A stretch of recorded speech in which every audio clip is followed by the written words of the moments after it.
Good afternoon, a very warm welcome back, ladies and gentlemen. And here we go for another afternoon of racing here with the SMRC. It's a very warm welcome back. Hope you enjoyed your lunch break. Hope you had something nice to eat. But back to the good stuff. It's the classic sports and saloons, and that, of course, means that we welcome back Malcolm Smith into the commentary box. Malcolm, another scintillating race in store for us.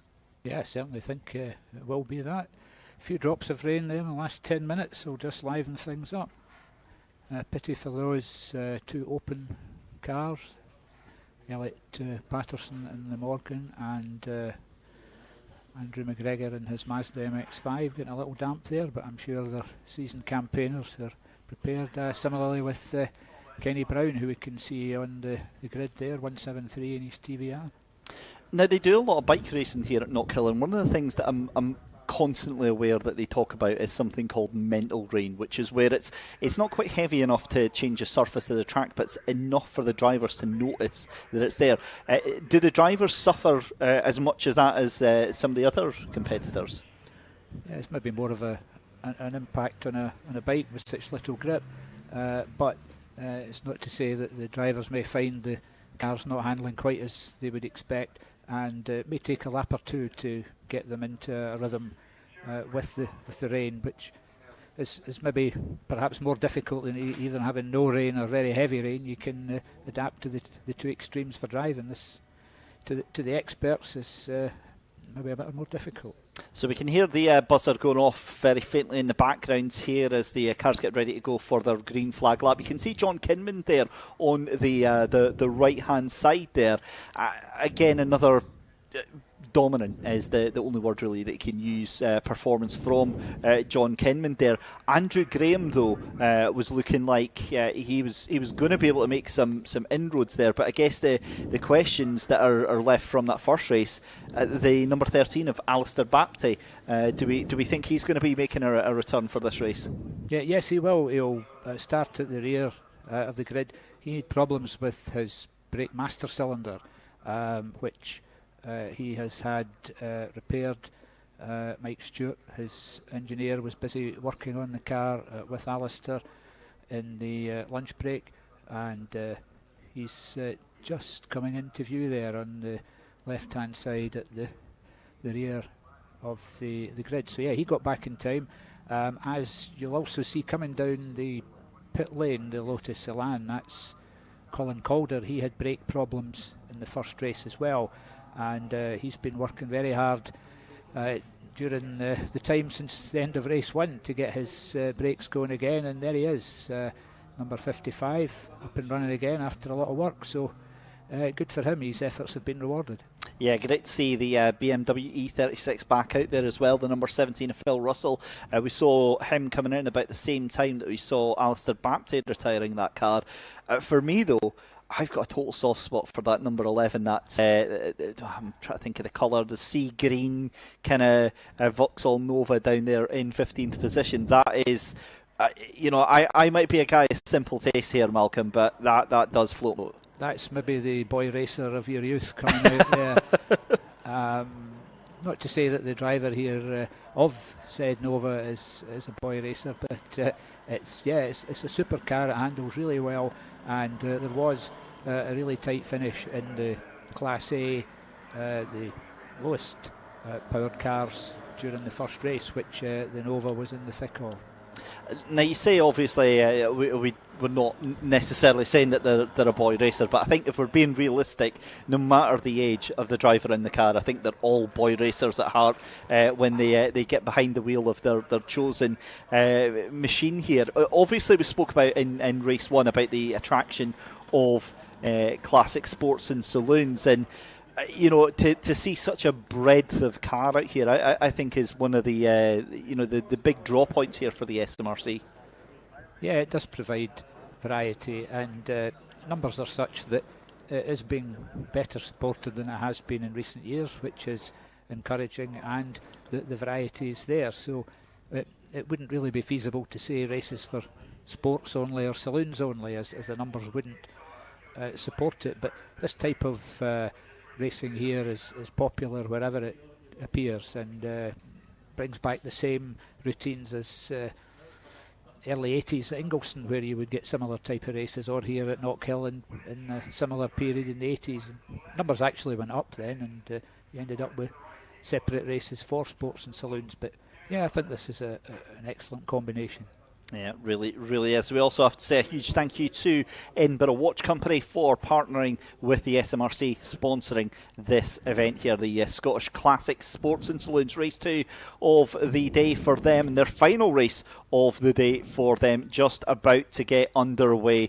The cars being made ready by the stewards at the back of the grid there. And once that green flag flies, we can see actually that looks like, is that Alistair Bapty having to get drawn back into the pit lane there? That might have been Alistair, or it might have been the Lotus Elan. We couldn't quite see from that angle there, but certainly one of the cars withdrawn to pit lane from the grid there. The green flag flies though, so we're ready to go racing then for the final race of the afternoon for the Scottish Classic Sports and Saloons. The lights come on the gantry bridge, the engines begin to rev, and it's going to be John Kinman off from the start alongside Andrew Graham. But look at the Triumph, the Morgan just behind of Elliot Patterson in the 73, trying to make hay while the sun shines here.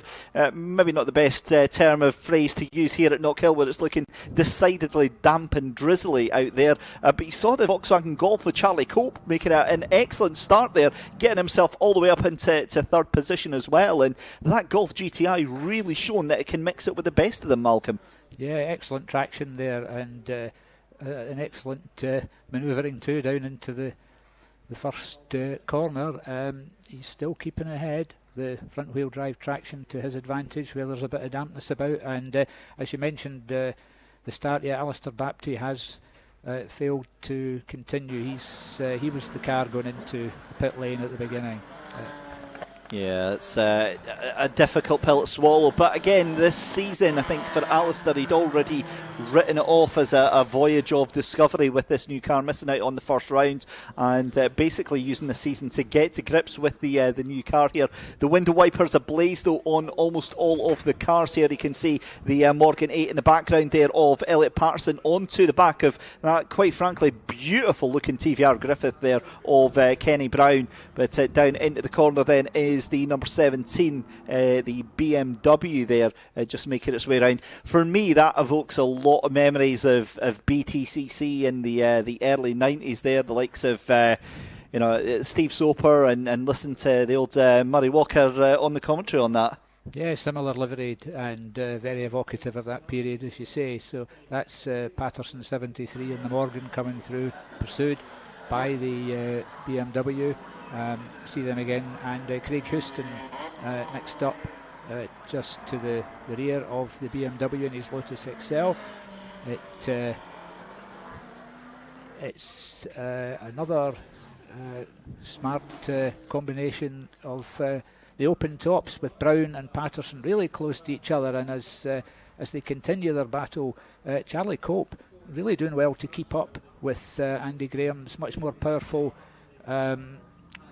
TR78, and sadly Philip Russell again in his BMW just at the end of that shot, the bonnet coming loose again, so I'm afraid Philip Russell will need to retire.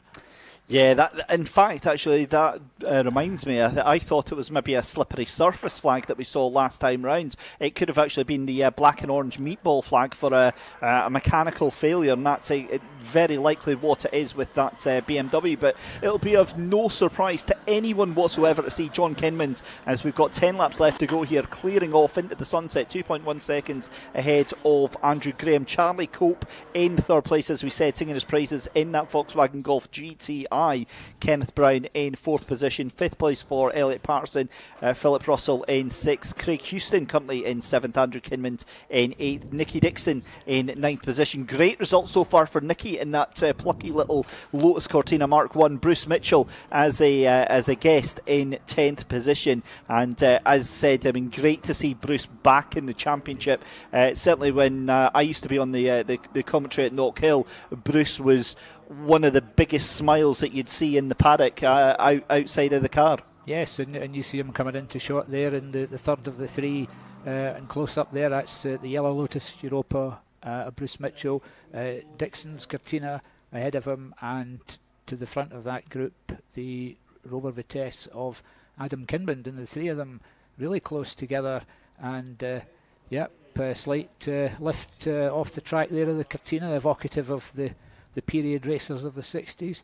And similar stance of the Rover as it comes down the chicane. Yeah. And the thing is as well, Malcolm, as well, just to touch on that car there that we're seeing, the 69 of Nicky Dixon. Now, again, it looks like it's just your quintessential classic old car, but the thing is that, you know, back in the day, these things were raced so hard. Yes, very much the car of 60s, mid-60s with the Mark 1 Cortinas, and they're still very popular in historic racing today. And in the next shot we see Bruce Mitchell's moved his Europa ahead of the Cortina, right on the tail now of the Rover Vitesse, and it's close into the next corner, and that shot moves on to Elliot Patterson in the Morgan, taking a run around the side. I was wrong earlier. Philip Russell has not retired. He's now bonnetless. I was about to say, I think his bonnet is retired from the race there, Malcolm. Yeah, maybe saved him making the stop. Graham getting a bit closer to John Kinmond this time. It's in a gap extreme of the Golf, and sadly Michael Longstaff's MG Midget has come into the gravel, and Bruce Mitchell's in the gravel. So I'm wondering, Malcolm, if the conditions on the track have changed massively, because that's two cars that we've had affected in the space of a lap here, and well, I'm not sure that's the most appropriate way to get back on track, but we'll ignore that nonetheless. I mean, that's the only explanation. You can hear the rain on the cameras. That has to mean that the track is now getting very, very greasy indeed here, and that'll be why Kinmond is struggling, because he's got all the power that he wants, but that thing weighs an absolute ton, and that means Andrew Graham and these two, just to clarify, these two are in the same class. It's absolutely teaming it down. Yeah, it's taking a sudden turn for the worst, and we see in shot there Ian Mitchell in his Nova with Michael Anderson in the red Fiesta coming up. Good to see Michael have a race in this particular round. He had struggled and couldn't complete the first race, so good to see him returning. Yeah, it certainly is, as we see. The number 5 of Michael Longstaff was running second to that MG Midget in the A class, just behind Ian Mitchell. Now, I'm seeing that we've got double waved yellows here now. I wonder if we've got a safety car here. Yeah. My timing screen hasn't updated just as of yet. In fact, there we go. Safety car is out. And you can probably understand why, with this massive quick change of condition. But also, we've got a couple of cars there, and we've got one car that's remaining there at probably a precarious position. If one car can go off, another one can follow it. Yeah, it's dangerous. It will have to be recovered in order that the race would continue. Hopefully, there's enough time to have that done and the race to continue at least to a racing conclusion and not conclude under the safety car. But time will tell whether that actually is possible or not. I've got to be honest, ladies and gentlemen, who are quite likely home watching this on YouTube, cozied up with a cup of coffee or a cup of tea. We're in our nice little commentary box here. I do feel a little bit guilty for our cameramen and our poor marshals out there, because you can hear it absolutely tipping down here at Knockhill, and that has a massive effect on these cars, on these drivers as well, because you know they're obviously going to be on a wide range of different tyres on these different cars, and you can see already how much water is starting to lay there on the track. And this is the peculiar thing about Knockhill, is the fact that we'll have this outburst of rain that will last maybe say 15 minutes or 20 minutes, and then suddenly it's beautiful sunshine for the rest of the day.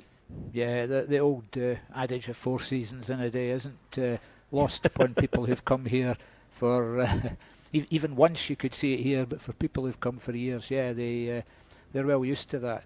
And for the likes of Charlie Cope there in third place, unfortunately the advantage he had on the 2 more powerful cars behind him has been lost, but it's not to say that they'll be able to use that power at the time of the restart. We also have the situation as far as the safety car's concerned. When they do restart, Bruce Mitchell is out of position. He's he's one lap down at least on the white Golf there that you see going round. How the BMW just coming down the hill continues without its bonnet with all this rain going in might be questionable too. But yeah, most cars still running, and other than the retire early of Alistair Baptiste and the stricken MG midget of Michael Longstaff.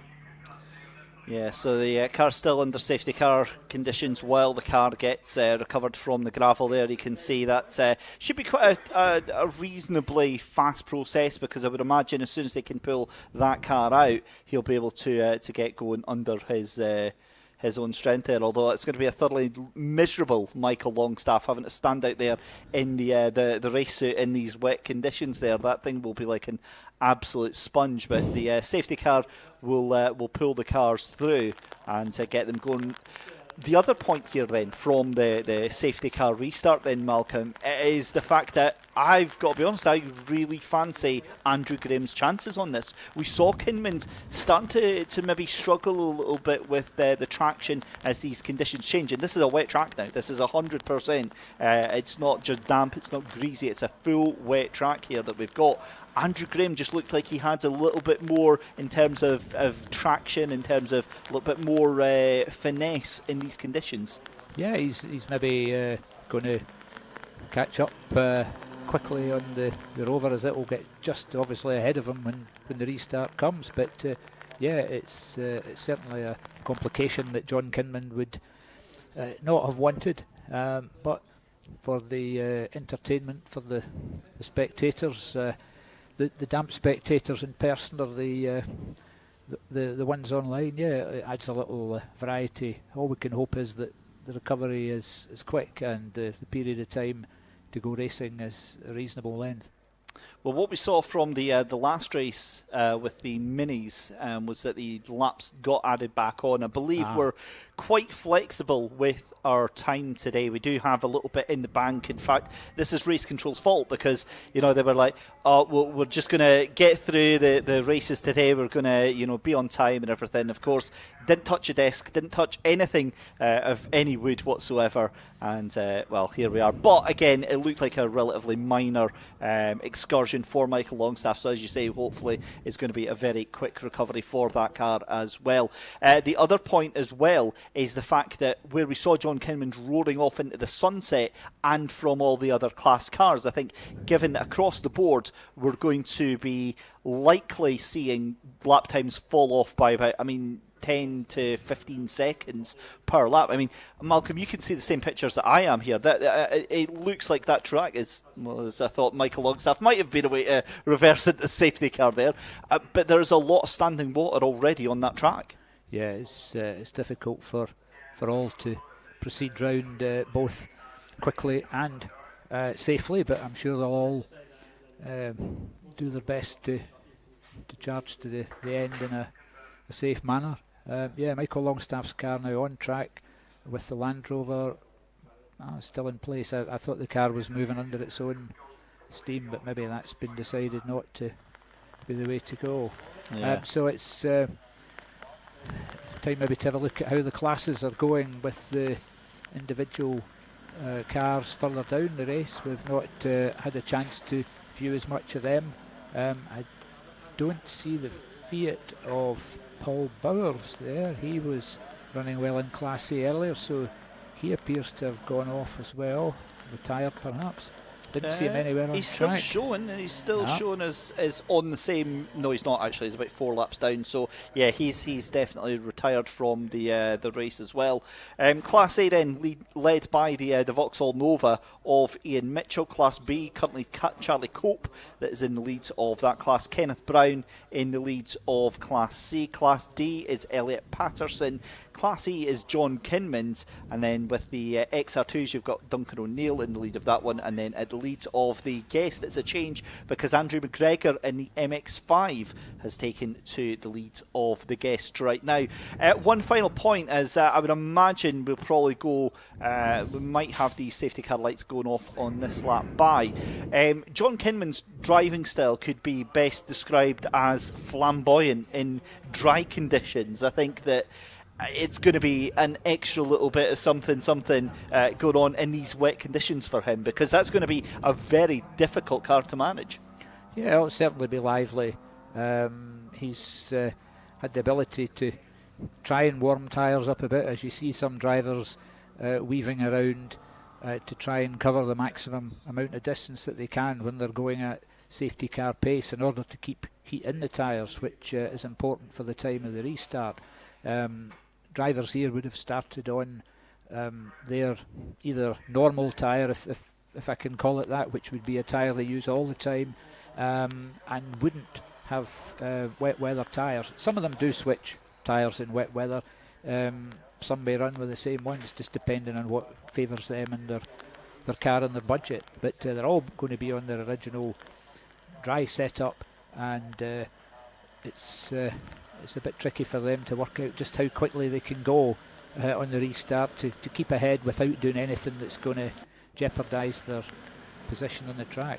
Well, we are going to get the restart here this lap. You saw the safety car lights were out as it came down through the hill over the chicane then, and the cars precariously make their way round the remainder of the lap here, and away we go then. Wet and Wild racing here resumes at Knockhill. It's the Scottish Classic Sports and Saloons, sponsored by the Edinburgh Watch Company. John Kinmans and Andrew Graham just leaving the rest of the field. I don't think the rest of the field had any idea that the safety car was in there, but John Kinman there showboating it out of the corner there. Huge power slide, tail end kicks out in style, but Andrew Graham not anywhere near as close as I thought he was going to be.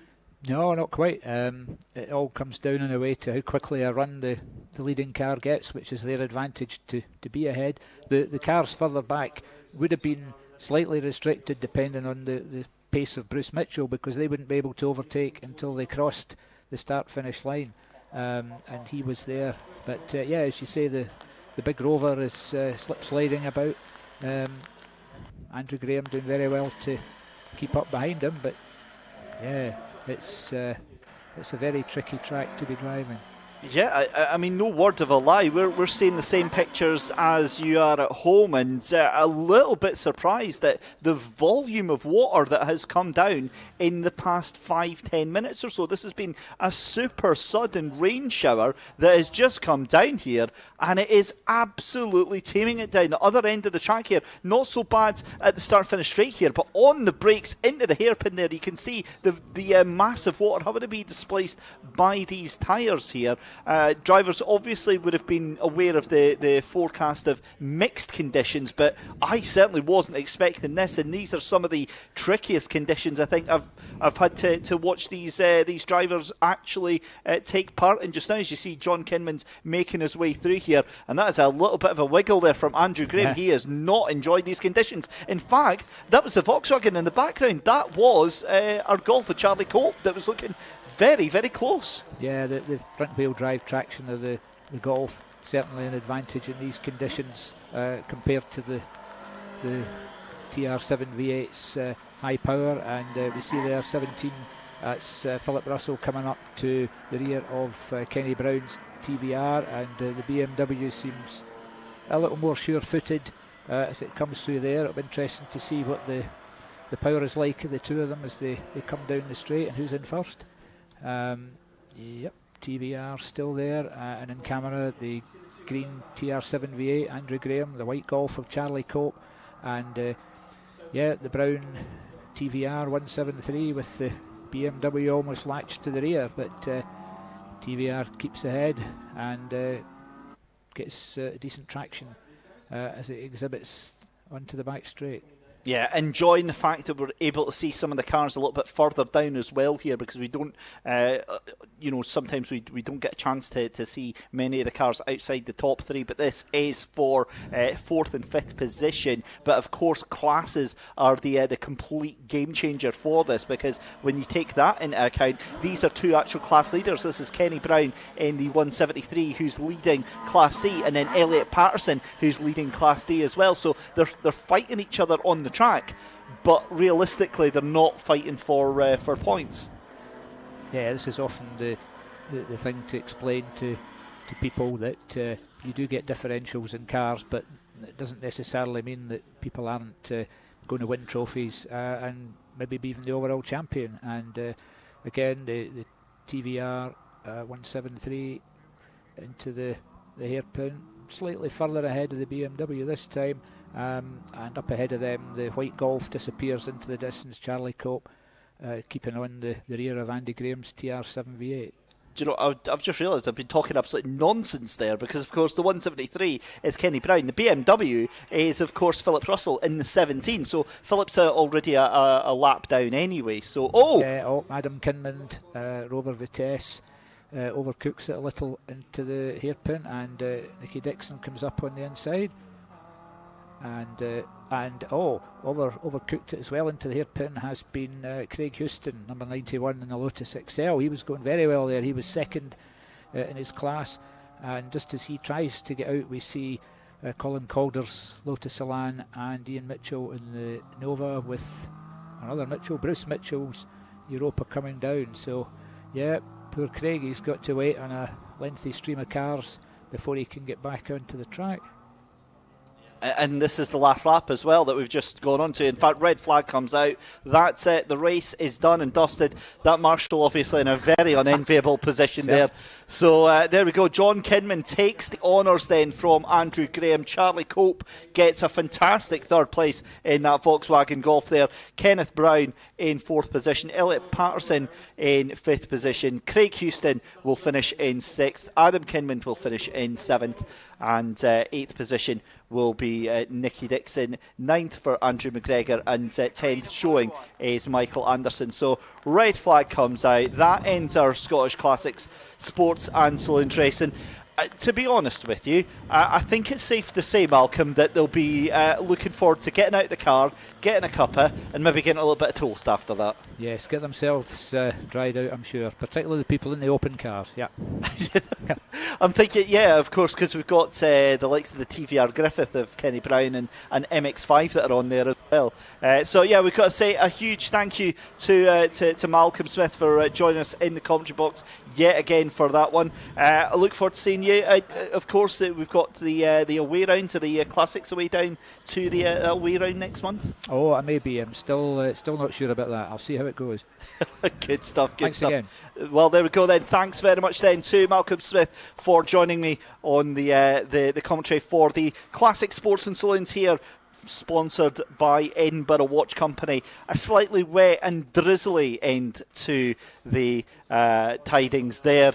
And we will try and see if we can have a chat with the drivers if they're over in the holding area. However, I think our camera team have got a lot of work cut out for them, because they're going to be wanting to get home and get a cup of tea after the end of that one. Just to take you through the classes as well then. Class A is going to be Ian Mitchell taking that one. Class B, Charlie Cope. Class C is going to be Kenneth Brown. Class D is Elliot Patterson. Class E is John Kinman. The XR2 class is going to be Duncan O'Neill. And then the guest class goes to Andrew McGregor.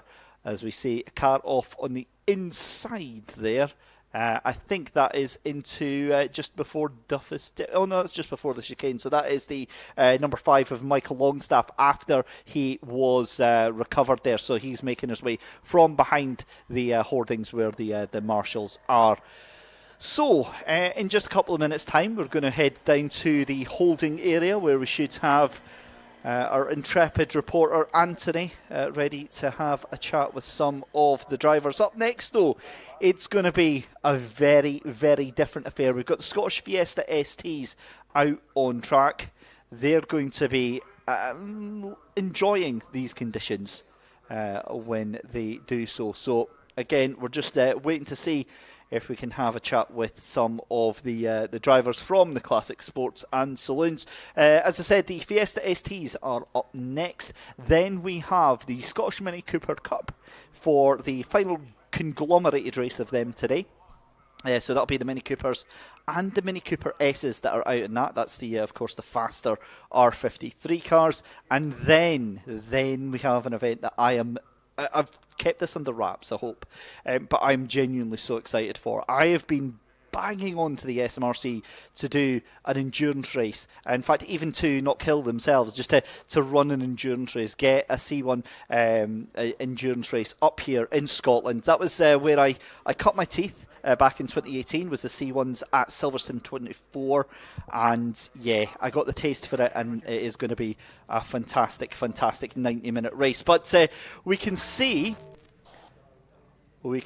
that down in pit lane we've got some live pictures of some of the drivers getting out of their cars. So hopefully in a couple of minutes we'll have Ant down there to have a chat with us. And I'm going to apologise in advance, ladies and gentlemen, for any video breakup, because obviously the changing conditions do play havoc with our system that are on there.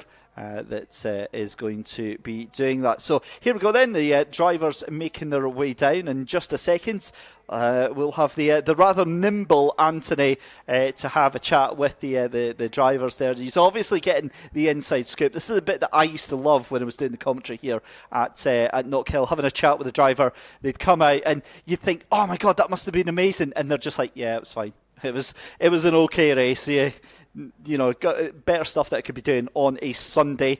But right, let's see if we can head down into to pit lane, where Anthony has at least one of our drivers. Yeah, that's right, Dave. I'm here with John Kinman. Another great win as well. You went absolutely flying. You were sideways everywhere. You enjoyed that, didn't you? It was really slippy.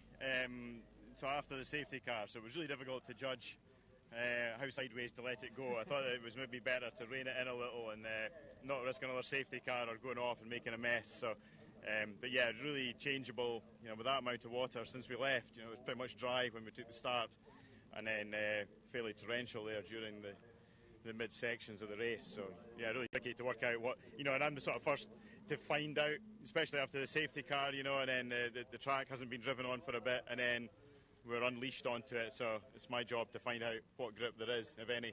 Is that your job, is it? So do you practice those power slides? No, years from not really having the best setup and you know, being stuck further back the pack is probably where I practiced messing around like that, but I shouldn't really do it at the front, I think. Yeah, and talk us through the reverse track. It's a bit hellish going into that hairpin first corner. But maybe not for you. Well, you know, it's good and bad. The downhill bit, gravity helps the larger cars, so you're not forcing them up the hill anymore. Gravity is helping you pull them down the hill. But then the next problem is, can you stop it for the hairpin? And that's the opportunity for others to overtake. So you might have somebody coming down the inside who's maybe outbraked themselves. So you've always got to be looking in the mirrors for any action coming upon you at the hairpin. And it's, you know, you're going a bit faster in than you do the other way around. So there's always a tendency that you might overrun on the way out and clip the grass, you know, or not make a clean exit from it. Yeah, so there's a lot to think about, isn't it? Well, you've come away 2 wins out of 2 and also driver of the day. Congratulations. Thank you very much. Thank you. Lovely. And I think I've got our championship leader here as well. So let's have a quick chat. Beautiful looking Golf leading the championship out in the rain. How was that for you? It was lovely, wasn't it? Actually, when it started raining, I was pleased. It's the first time I ever ran these different tyres in the rain, and the grip was phenomenal. I was really enjoying it. I had no hairy moments, and although the brakes, it's new brakes for this weekend, so it's probably not the best weekend to have new brakes, but it was going great. I really enjoyed it, yeah. Yeah, and important for the points halfway through the season, go for the championship. Well, that's it. I was chasing the TR right in front of me, and then I thought, no, just be careful, just make sure you get it home, and that was an important thing, yeah.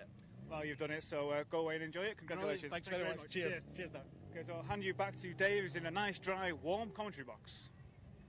Very much, Anthony. And do you know what? I don't regret a thing. It is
in 7th position, and then it's Peter Cruikshank in the 61 in 8th position, with Lucy Hales-Maver rounding out the fields in the number 23.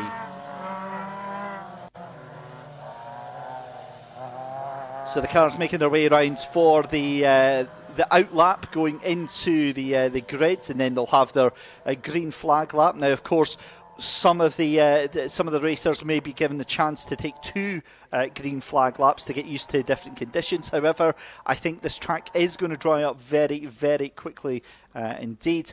And in fact, yeah, they are getting led round on a second lap of Discovery under these very, very unusual conditions here at Knockhill. That's a lie. There's nothing unusual about these conditions here at Knockhill. We're very used to having it quite damp up here in Scotland, but it's treacherous because it's at that unusual stage, I guess is the point I was trying to make there, where it's wet, but it's drying as well, and you get to that horrible middle point where it's a little bit greasy and you're not sure where the grip is, where the traction is. So every single lap is going to be a voyage of discovery for these drivers in the STs, in the 2-litre machines. And of course, remember, these are fairly standard machines that are going to be out there today for the Fiesta STs. Very, very close to the road-going variant, with the difference being changes to suspension. They've got the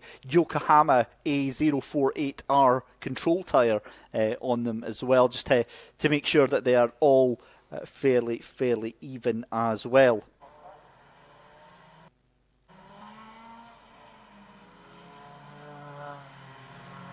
And of course, the reverse direction means that the drivers having to, earn their stripes in a completely new circuit, essentially. It's such a different prospect for these drivers, I can tell you.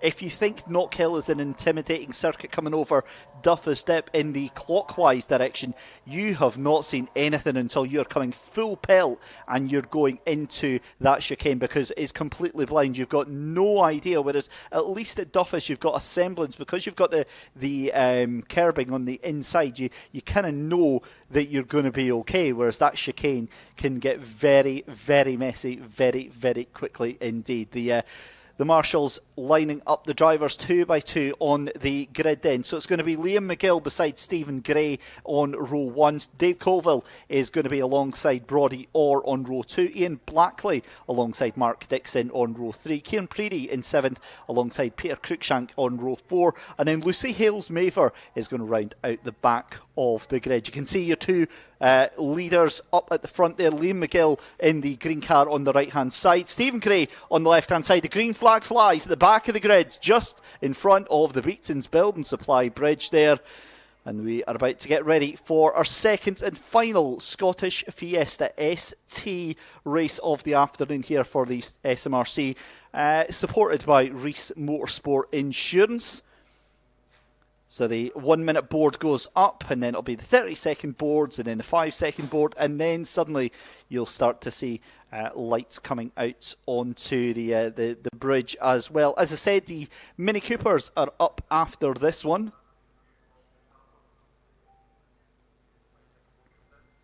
Here we go then, the lights are starting to come up on the gantry then. The drivers ready, poised, waiting to go. And we go racing here at Knockhill for the Fiesta STs. We've got a staller on the grid, yellow flag out there. That's a car that hasn't, or been very slow to start off there. I think that was the 21 of Kieran Preedy there. In fact, no, that might have been Lucy Hales-Maver. But either way, your 2 leaders side by side up the inside. Liam McGill around the outside of Stephen Gray. Gray again can't get the better of Liam McGill. He has to tuck in behind, and it's going to be the same as it was before for your 2 leaders at the moment. And just having a look here as we see the number 69 of Mark Dixon. So Dixon going to be trying to make up for the issues that he had in race 1 where he went backwards at a rate not there, and that's a big power slide there. And that wasn't Dave Colville. Is that Brodie Orr that's managed to get himself up in P3 already? If he has, take a bow, son. That is absolutely inspired driving. And if that is, and I do think that is the number 31 of Brodie Orr, he's already onto the back of Stephen Gray already. So this is epic driving right now. We're coming up through Duffus Dip then for the first time of asking. That is Kieran Preedy. definitely not feeling the need for Preed right now because he is down in 7th position. There we go, the race leaders under the bridge across the line for the first time. And it is the 31 of Brodior, as you see around the outside. That's Ian Gray trying to go late on the brakes again. Can't quite get it, but he's going to try and pull that in for the cutback there. Gets a great run out of the corner there. He's going to be side by side with your race leader. Here we go, along the back straight. He looks like he's got the run done. Surely this is going to be all said and done into Clark Corner. The 24 late on the brakes and the inside there. Yep, job done. And the 24 goes through into the lead.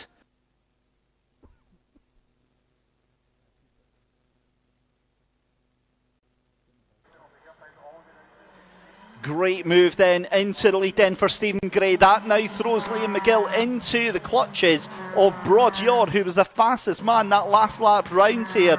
And they're already clearing off from the group behind. So it's McGill, Gray, Orr. That's your 1, 2, 3 right now. 4th place for Blackley. Dixon is in 5th position. Cruikshank is in 6th. Kim Preedy in 7th. Dave Colville in 8th. And Lucy Hales-Maver in 9th position. But here we go. We have got a battle on our hands. And there we go. That is already into 2nd place again then.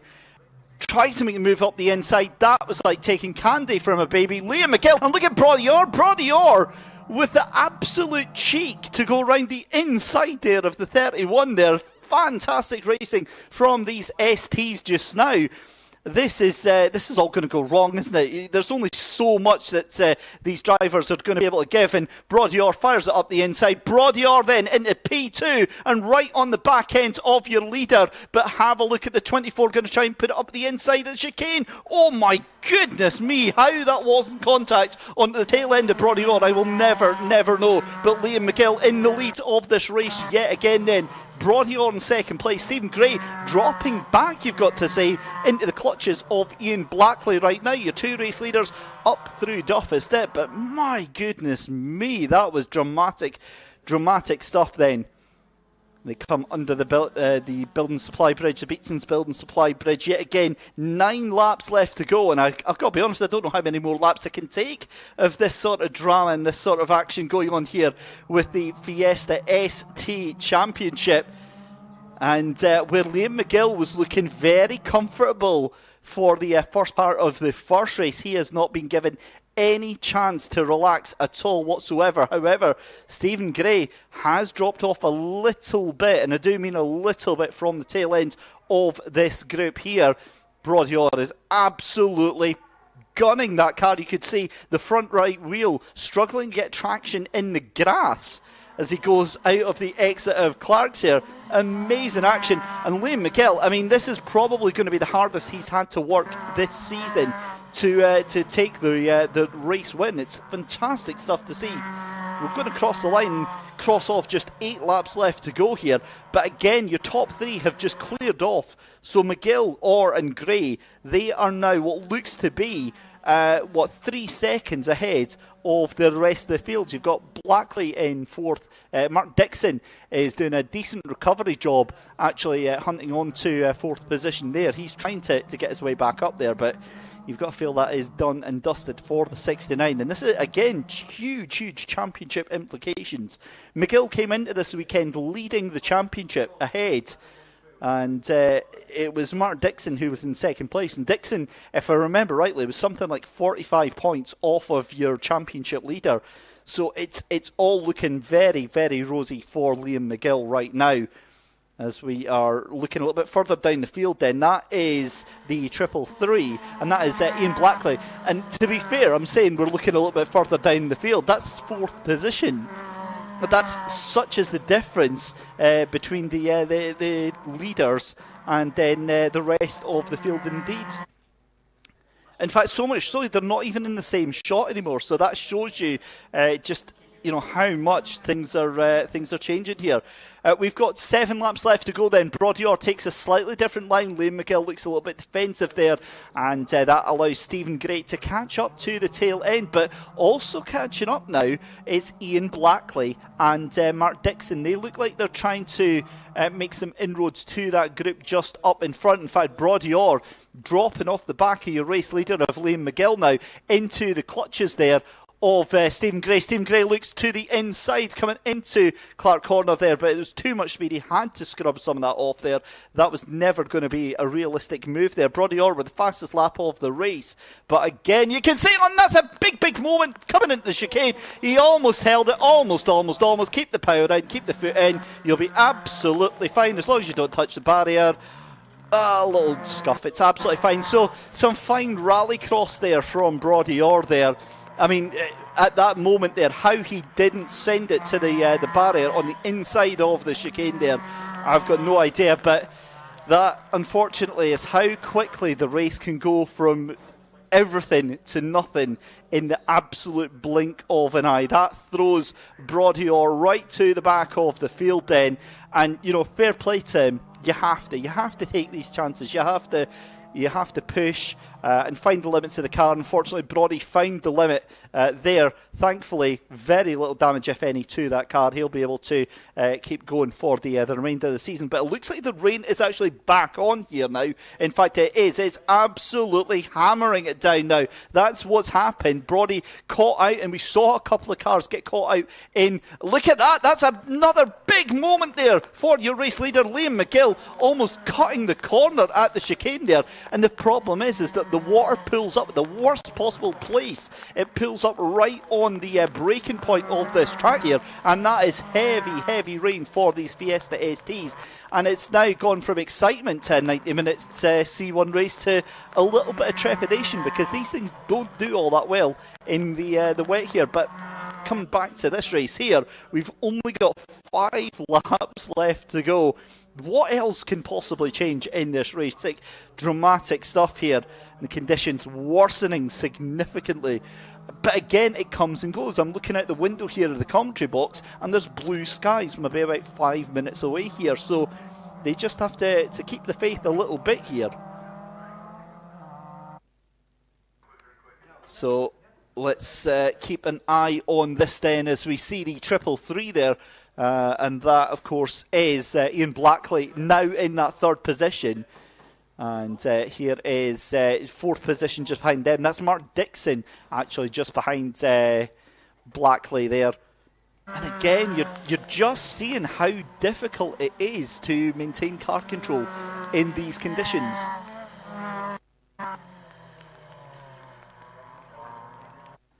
Oh, and that is Dave Colville in the 52. That's a big bit of contact to the front right there. That front axle is absolutely toast. That is out the chicane. That is going to be on the braking point into the chicane. And you don't need to be Mystic Meg to work out what has happened to the front axle of that car there. That car not going to be taken any further apart. Thankfully, I think it's off. It should be off of any point of danger there, because they've basically taken it off there. But we'll certainly see. But the 52 not going to be taken any further part in this race. Somehow Brody Orr's only in 5th position, despite that big scare there. But again, you can see just how drastically the conditions have changed here. Double waved yellows at the entry to Clark here.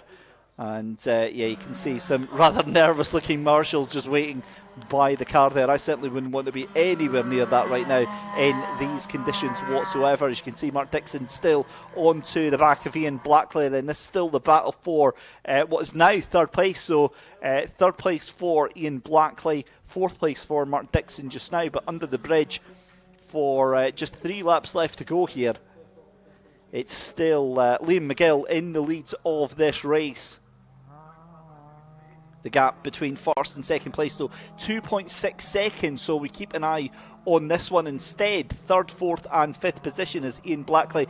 He is trying to open up a little bit of a gap there over Mark Dixon, but it's not happening. He's not able to make any massive indents and streak off, because it's just not happening. The conditions just way too difficult here at Knockhill. It's so difficult under braking. These cars just want to wash them out and struggle for any traction. You could see there from Mark Dixon when his right front's actually going over the curb in there. You saw the massive puddle that got dropped off there. So it's the fact that these cars are even pointing in a straight line is a massive credit to these drivers and their abilities right now. So very easy when you're on the edge and you're pushing as hard as you possibly can to make a mistake and send these cars off into the nether realm. But Liam McGill in the lead then, and still Stephen Gray in that second position, not really able to make any, well, let's say that gap's come down now to 1.7 seconds. So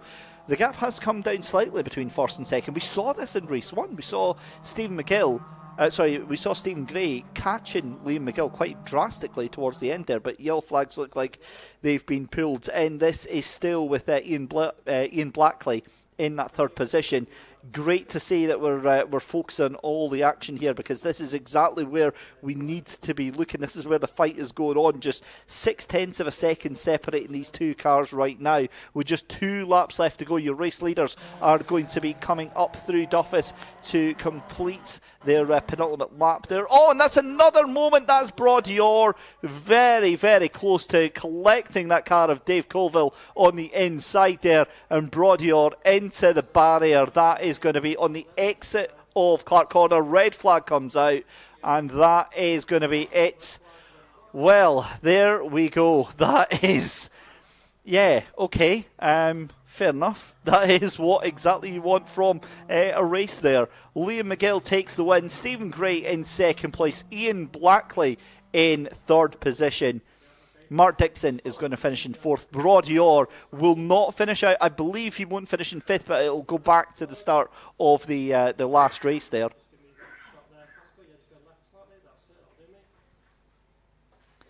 And there we go. Well, high drama in bucket loads here after that big moment there. That could have been so much worse for Brodior there. Obviously losing it on the exit of the corner at Clark's there, and it's likely that it's just been on the braking point that the car's just lopped into the left hand side there, and at which point you're absolutely a passenger there. But Liam McGill taking another race win here today. Great result for him, strengthens his championship, and it now puts it in a very, very difficult position for the remainder of this field right now. So you can see the cars making their way into pit lane. You saw Kieran Preedy just making his way up into the holding area. We'll hopefully have a chat in just a couple of minutes with Liam McGill, Stephen Gray and Ian Blackley as they make their way in. But up next we've got the Scottish Mini Cooper Cup, and they will be on track next with the Cooper S's, the R53s,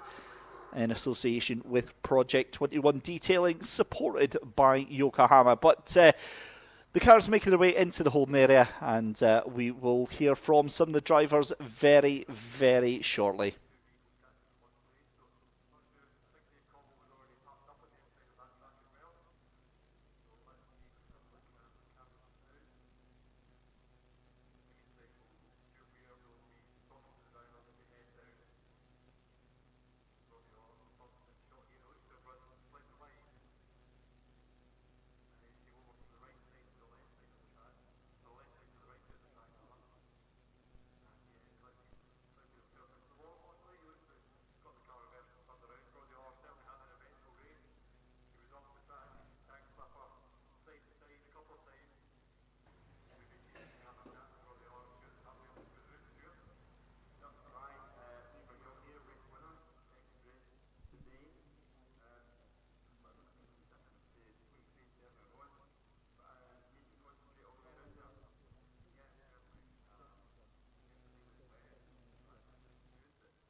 So over in pit lane then we've got our intrepid reporter Anthony, who has got some of our podium drivers on with him.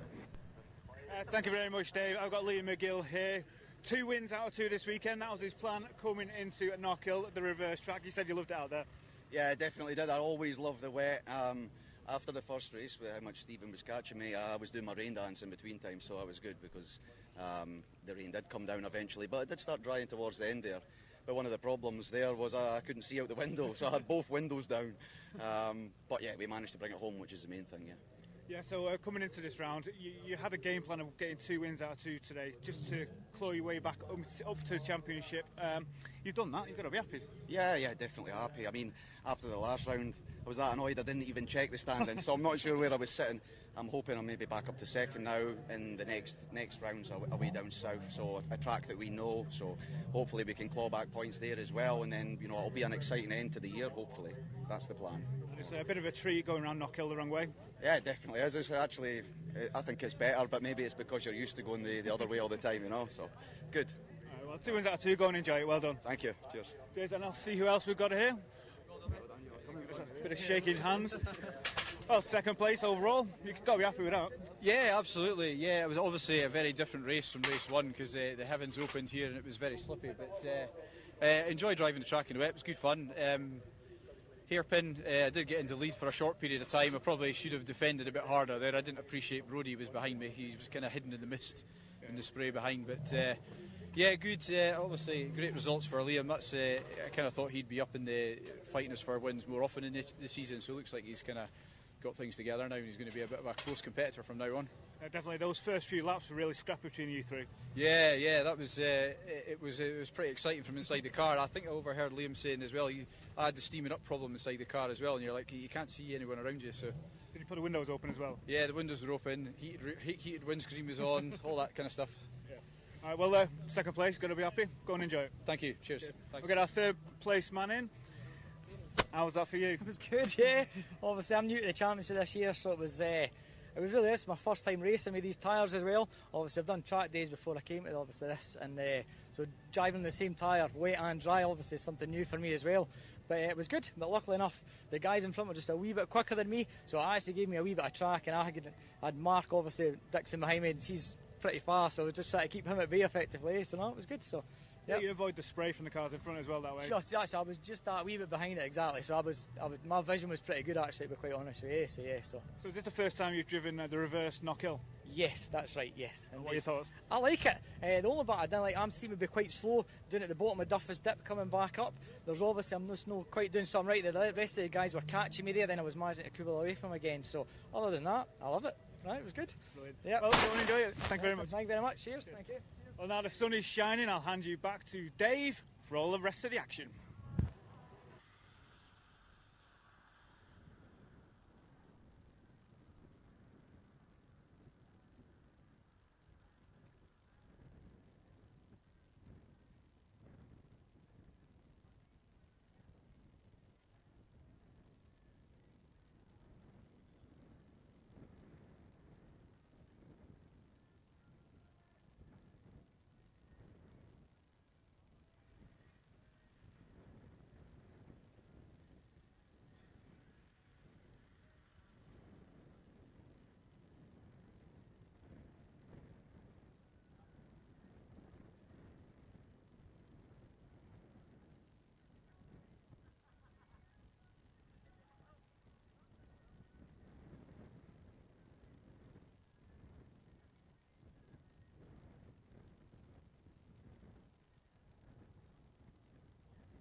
So a very warm welcome back, ladies and gentlemen. I may have pressed the wrong button.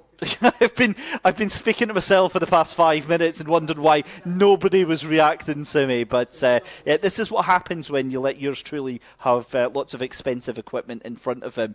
Yeah, I pressed the wrong buttons. What can I say? But anyway, what I was saying is hello to everyone that's on YouTube, because I've now got the chat up and it's great to see you all. So a very good afternoon to Dougal, to Timothy, to Calvin, to Blade, to Aram and Craig as well. So good afternoon. Thank you very much for joining us this afternoon. Hope you're all enjoying the fantastic action that is out there.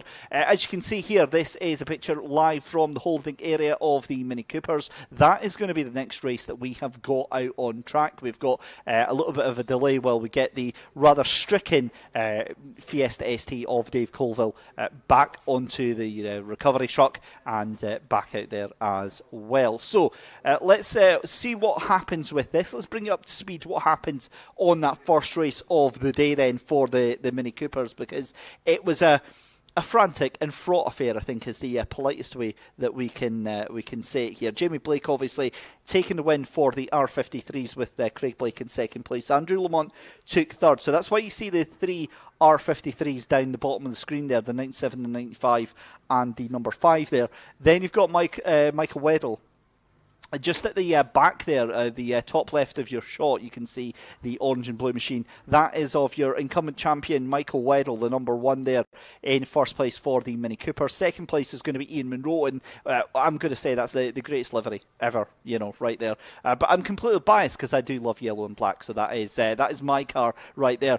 Joking aside, though, a brilliant performance from Ian to get second place there, because he was counted by Chad Little in that number 25 there for that battle. Chad's having to settle for third place there, but again, very measured drive from Chad. He knew exactly what was at stake here. He wanted to get that second place, but he wasn't going to risk any chance on the championship for that. Fourth place was Dan Patterson. Jack Irvin, after that tumultuous race 3 last time out, is in 5th position. Ryan Smith was in 6th. Gordon Long was in 7th. Finn Marsh in 8th. It was then Ewan Robertson in 9th. David Taylor finishing in P10. I think that was one of his best finishes that he's had so far. And I know that his mum and dad are they're celebrating their birthday in the next week or so. So happy birthday to them when that comes. Stephen Morrison would have been in 11th place. Chris Coburn we saw retiring from the race. Retiring being the word. And Neil Robertson and Neil Hose both retiring that race as well. But again, the conditions have changed. You can see just in the top of the screen there that the sun is shining. In fact, if I have a look outside our wonderfully cosy commentary box here, it's nothing but blue skies and a little bit of clouds.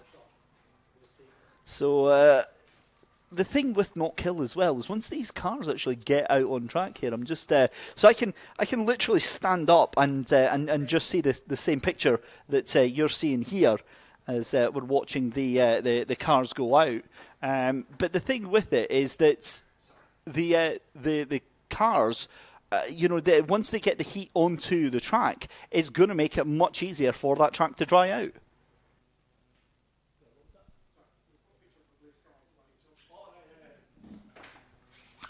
So as you can see there, so this is the weird situation that we've got here. Now, obviously, to align you with where we are on the track, this is looking from the what is going to be the exit of Clark's now. Normally, it'd be the entry to Clark's. So you can see Knockhill itself with the phone mast towers on the left-hand side there. And the clouds are actually moving from left to right. So it looks like that is coming back over.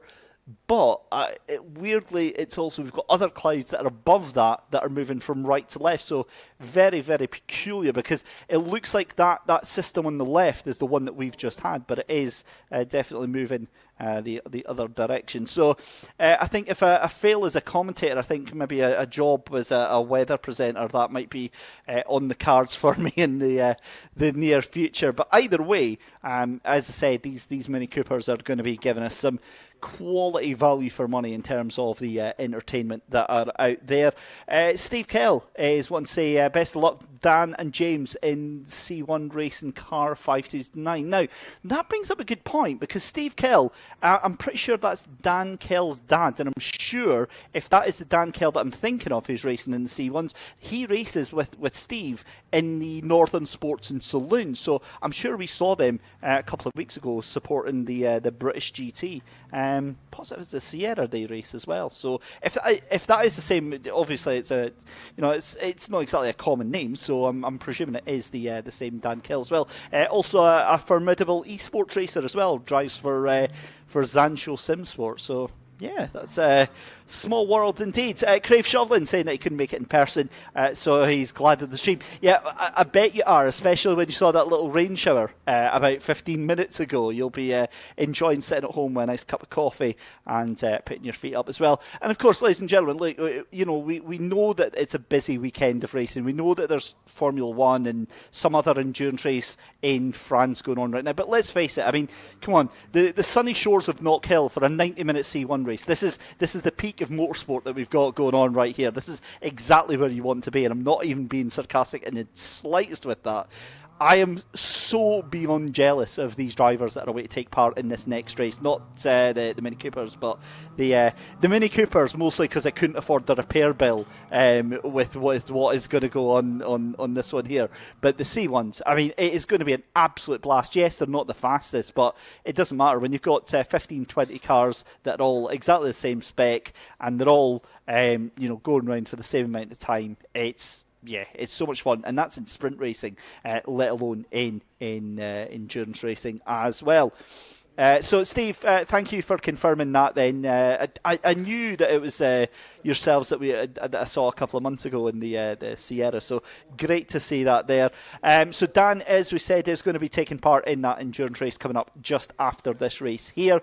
But we turn our attention, and rightly so, to this amazing race, because I've tried calming myself down for this one. The minis always get me a little bit giddy, it's safe to say, because they're mini touring cars. Everything that the touring cars represent that you know and love about, say, the likes of TCR or the BTCC, this is exactly where it starts. This is that aggressive, hyper, you've got to take every single chance that you get. There's no, easing off or just taking your time. It's full attack every single lap. We see this from the Scottish Championship. We see this from the National Championship. We see this from the JCW minis as well. We've got our good Scottish friends down there racing as well. You've got our very own Rennet Sport, or Rennet Designs, Joe Tanner, teamed up with Hannah Chapman as well. They're making big waves down in the JCW minis as well. So this really is the sort of stepping stone onto that major touring car platform, onto that major touring car ladder, as it were. So the cars going through on their outlap then. So it's going to be Jamie Blake in pole position alongside Craig Blake, Andrew Lamont in third position. Remember, this is the last race that we're going to see from the Mini Cooper R53s, and then it's just on to the Mini Coopers instead. Michael Weddle is going to take pole position for the Mini Coopers alongside Ian Munro. Chad Little is going to be alongside Dan Patterson, and then Jack Irvin is on row 4. Row 4 as well. Then it's Ryan Smith and Gordon Long. Then you've got Finn Mash and Ewan Robertson, David Taylor and Stephen Morrison, Chris Coburn and Neil Robertson, and then Neil Hose at the back of the group.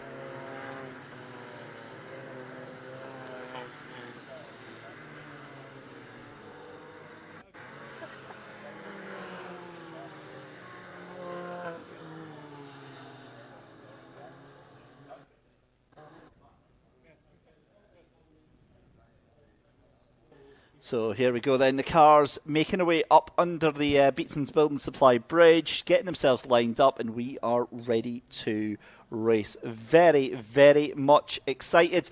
Chris FPV is sitting cold at Duffus. This is the one thing that I love about YouTube, is the fact that you guys that are actually at the circuit can watch it as well, and you can enjoy all the camera feeds from all around the track as well. And it's a great addition, and I'm delighted that the SMRC have seen the light and got on board with live streaming. It's something they've wanted to do for a number of years.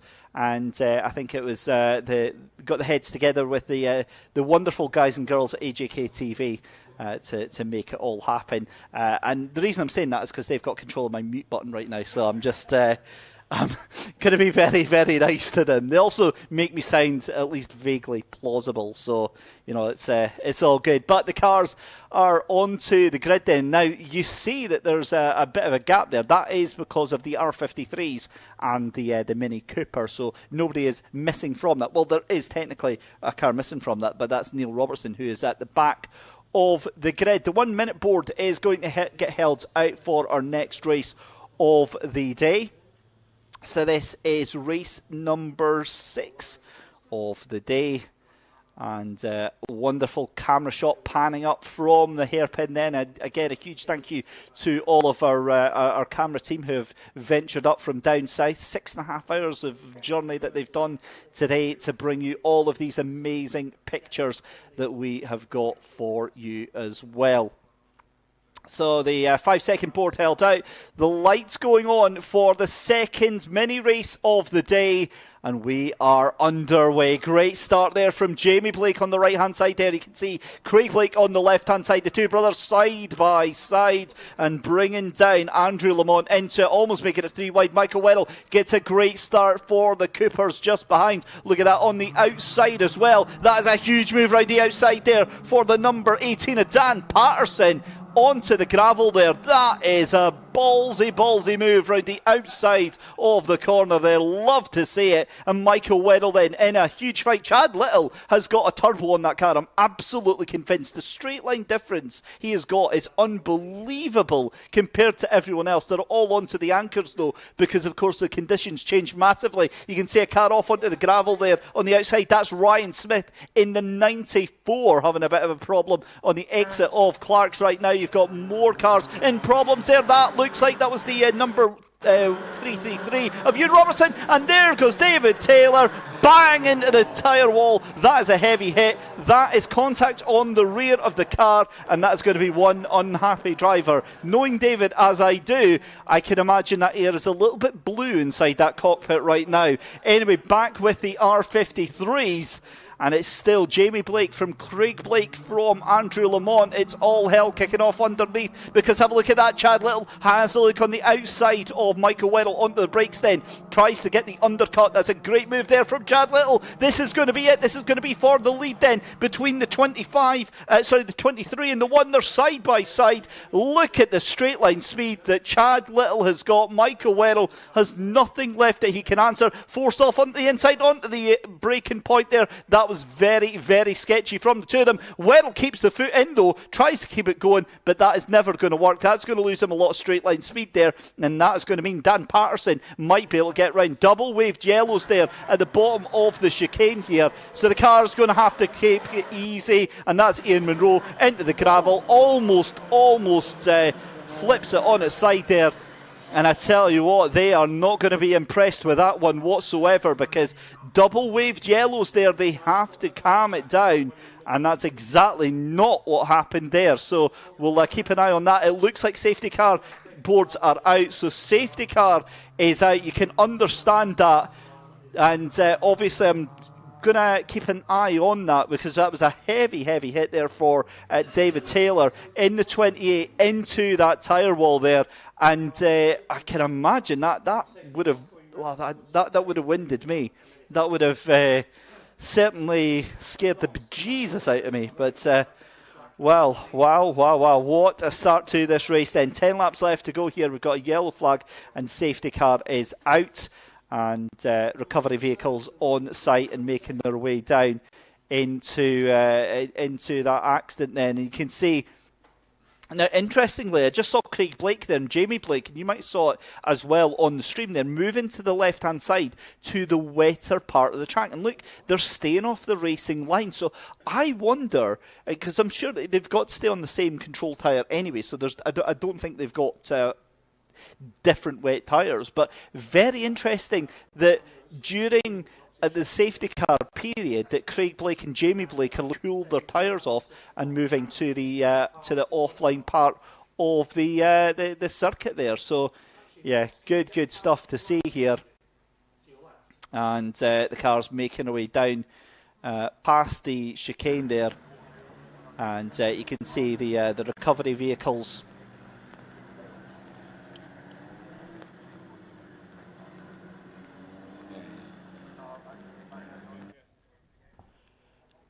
So just saying the recovery efforts underway. Of course, the prime thing in a moment like that is just out there with the medical crews, our fantastic medical crews that we've got here at Knockhill, and our marshal team as well, making sure that the driver is comfortable. Like I say, I mean that was a heavy hit into the Armco there, and I would have been most definitely winded after something like that. So. They're down there making sure that David's absolutely fine, knowing the stubborn lad that he is. He will be most likely absolutely fine. He's probably busy shouting all the swear words, because it did look like there was a little bit of contact there that was involved in that one. But so many cars coming over the chicane there makes it a very, very difficult prospect for all of those cars in the background here. But safety car is out at the circuit just now, and it does neutralise the race. So let's bring it up to speed then with what we know. Craig Blake in the lead of the R53s from Jamie Blake and Andrew Lamont. Then we move to the Coopers, and it's Chad Little ahead of Michael Weddle, Dan Patterson, Jack Irvin, and then Finn Mash. Neil Hose has made it all the way up into P6. Gordon Long down into P7. Chris Coburn, Ryan Smith, Stephen Morrison, Ewan Robertson, Ian Munro, and then both David Taylor and Neil Robertson retiring from the race.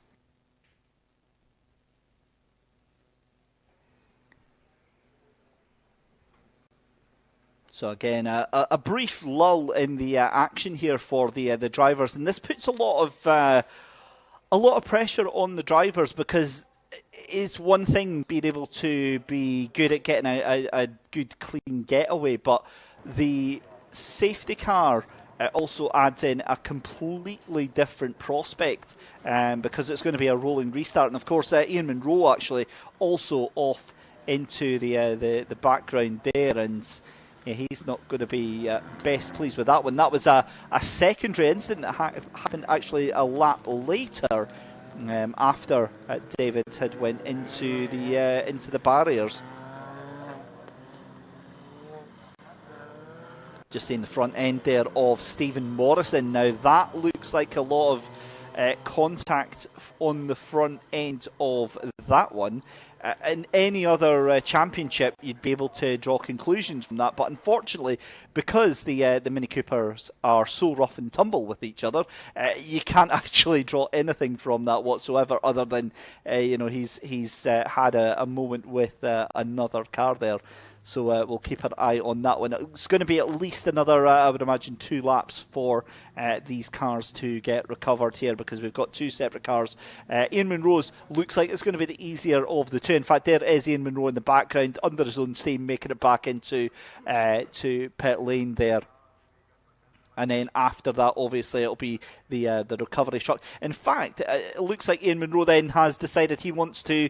Well, it's a yellow flag, so I guess he's entitled to. He's wanting to catch back up. Now, he is going to be 2 laps down here. But again, I guess he's paid his entry fees. He wants as much track time as everybody else, and he's determined to get it. So Ian Munro joins the back end of that field. So we're now just waiting for the 28 car to be recovered from the track here.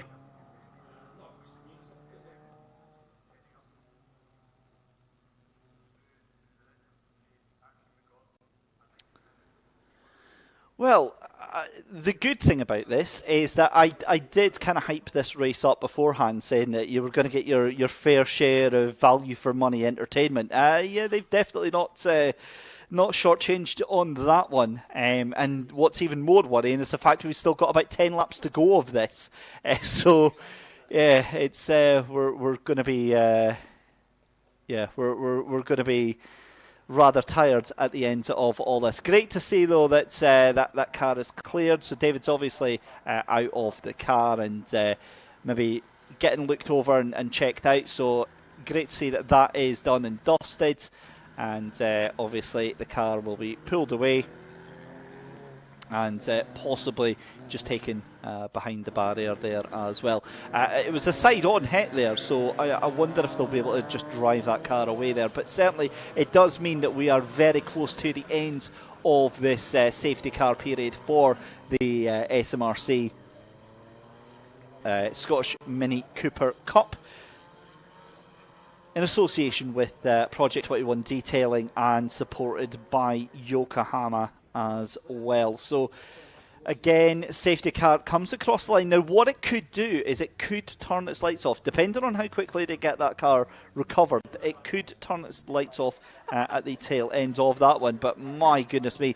Right, okay, so any thought I had of that car being able to drive back on its own steam is yeah, that's kind of gone. That is a dramatic hit on the side of that car. I mean, that obviously we saw it from the right-hand side where it still looked like there was a couple of dents, but you can see on the left-hand side there just how much that chassis is actually pushed in a little bit there. And again, testament to the strength and safety of this championship, the roll cages and all of the safety teams, the medical teams, and all the marshals as well. This is part of the price of going racing, as it were. You have to have the best of the best, and we are definitely blessed with that here at Knockhill. So again, another chance to say a huge thank you to all of the people who so brilliantly dedicate their free time to coming to do this, especially in these very, very tricky conditions. Ian Munro, you can see on the back end of that group then, still holding on. I mean, he's not going to be in contention for the honours in the race, but obviously treating this like a glorified test session, possibly pick up points if there's some more incidents along the way. But again, you can see without any more rain, that track will start to dry up quite quickly. It's quite a blustery day here at Knockhill. In fact, there's a perfect point there. You can see just to the right hand side there how quickly that track begins to dry up. You see a huge dry patch on that right hand side there.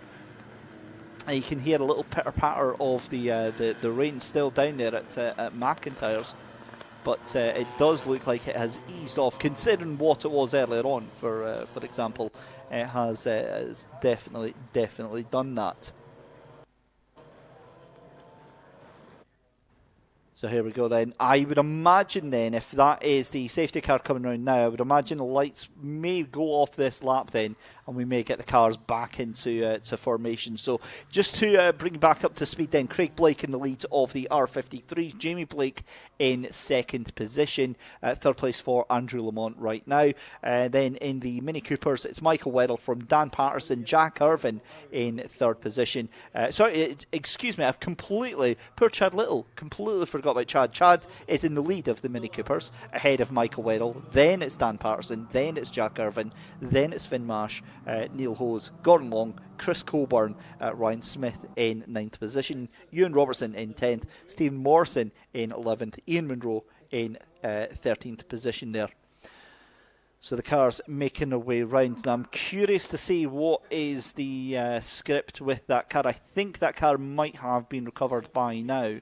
If that is the case, then we'll certainly see from the safety car whether or not. There we go, the lights are off on the safety car. We are getting ready to go racing, and you can tell from the intonation of my voice I'm starting to get a little bit excited again, because this is going to be manic. Given that we've got 9 laps left to go, we saw the lap counter go up and then go down. I would imagine that is going to be the final count of laps that we've got left. 9 laps left to go. The safety car is gone off into the distance. Now the question for me is the Mini Coopers. What can Michael Weddle do about Chad Little up in front of him? Dan Patterson is also going to fancy making moves on this one, and Ian Munro looks rather menacing in the background of that group as well. So Stephen Morrison has dropped behind Ian Munro, but Ian Munro is actually 2 laps down there, so I'm wondering if Morrison has got a big problem with his car there. It does look like that car is not doing the best here, but here we go then. The race restart underway, green flag, and we go racing again here in Knockhill. Craig Blake then ahead of Jamie Blake and then Andrew Lamont here as we focus on the Mini Cooper battle itself here. And look at that side-by-side round the outside. That's going to be Jack Irvine. Takes that position, says thank you very much. It's going to be on the inside for the number 18 there if Dan Patterson tries to get it back, but Jack Irvine having absolutely none of it whatsoever, takes it and prizes it out the hands there of that former third place car there of Dan Patterson. But having a look further down then, as you see, Chad Little still ahead. And this is the answer. This is the question that I was asking, was about what is Michael Weddle going to be able to do with Chad Little. The answer is nothing. I don't think he's got the ability to really pressure that car, as the floppy markers all absolutely destroyed within half a lap there. Well done, guys. But Chad Little, the pace that he has got in that car is absurd compared to the rest of the fields in the Mini Coopers. Here's Ian Munro in the 23. You can see him going up through Duffus as well. Again, not in contention, but he has got a fast enough car that he will be trying to make things happen. Now, Michael Weddle then onto the back of Chad Little, tries to outbrake him, goes to the outside. It's a bold move, but it doesn't work. And I tell you what, that leaves him vulnerable now to Jack Irvine. Jack Irvine gets a great run out of the hairpin there. It's from 0-0 for Michael Weddle. Flymo goes for first place, doesn't get it, and ends up being relegated to third place. And that is exactly what I was telling you about here. Knockhill is such a momentum-based track here. That you really have to just keep pushing wherever you can. If you don't make a move stick, then you leave yourself very, very vulnerable to all of the cars behind. Look at Michael Weddle through the inside of the chicane, down into McIntyre's, and that was a move and a half right there. Didn't make it stick. Jack Irvine still in that second position. But my goodness me, Weddle wants to get that second place back, and he is going to fight tooth and nail to get it. And I've got to say, I got a big thumbs up as David Taylor walking past there, absolutely fine. So fantastic to hear that David Taylor walking away from that big impact into the barriers there. But down into the line then, look at this. This is now a four-way scrap for the lead there, and that's going to be Chad Little, who's late into the corner there. Jack Irvine fancies trying to get another piece of that again, and that was going to be Jack Irvine, who was boxed in this time, and that means that Michael Weddle has a little bit of power there. Now here's the thing, we've seen this time and time again from Michael Weddle. He is down on straight line power compared to the cars around him. He's got excellent cornering speed through it, but really seems to be down on straight line speed. Have a look at the number 18 as well of Dan Patterson. Patterson fancies getting past your championship leader, your former championship leader at that point, but Patterson can't make anything happen right now. The question for me is, what can Jack Irvine do? Can Jack Irvine make a move on our race leaders? We see the R53s of Jamie Blake and Craig Blake fight out side by side here as we cut back to the Mini Coopers. Of course, we'll do our best to keep an eye on the R53s because, all truth be told, you know, it's a small field that they've got, and it's a choice between the R53s and 6,000 cars battling for position here. It's it's a difficult one to have. But, you know, they're in the same race, so we have to keep an eye on the R53s as well. So we'll cut back every now and again just to keep an eye there. But Chad Little now has a little bit of a gap here ahead of Jack Irvine here and the rest of what can be said as a baying mob right now. You've got Michael Weddle in there. You've got Dan Patterson, Neil Hose. Somehow Neil Hose has come through from the back end of the group here. Gordon Long up with this as well. So, yeah, this is a formidable train that Chad Little has got all on his tail right now. Have a look at Gordon Long here in that number 30 onto the back of Neil Hose. You can see the number 22 there of Finn Mash as well. Gordon Long, honestly, this season he's like a man possessed. He was taking his time and just getting used to the championship, and now it's proper elbows out. He is absolutely, as we say in the shade, giving it some right now, and he's caught in between a rock and a hard place, caught in between three cars. And thankfully, that didn't quite go the way that I thought it was, and that's going to be a move up the inside. Jack Irvine saw a gap there, tried to make it work there, but it wasn't to be. Beautiful shot coming out of the corner. Oh, and that's the R53s. That's a heavy, heavy hit there for your race leader, Craig Blake, and that's going to be contact with brother Jamie Blake. I tell you what, they might have just removed each other from the Christmas card list after that one. Oh my goodness me, tears before bedtime for Jamie and Craig. And I don't think Anthony is going to get a very good interview out of them when things are finished. We're going to have another yellow flag, quite possibly another safety car, ladies and gentlemen. Oh, and that's a huge moment for Gordon Long here. I always get so worried when I see yellow flags out and cars still going sideways round through the corners. But, well, how to wipe out both R53s in one solid move. That is... it's quite impressive. I've no idea how they've managed to do that, but they have done that. So, nonetheless, we move on. So, here we go. Oh, red flag. There we go. So, red flag, presumably because of the amount of time that it would have taken to recover those cars then. And that means then, ladies and gentlemen, Chad Little, from what I can see here, Chad Little, Jack Irvine in second place, and Michael Weddle in third. So, that is a turn up for the books on that one.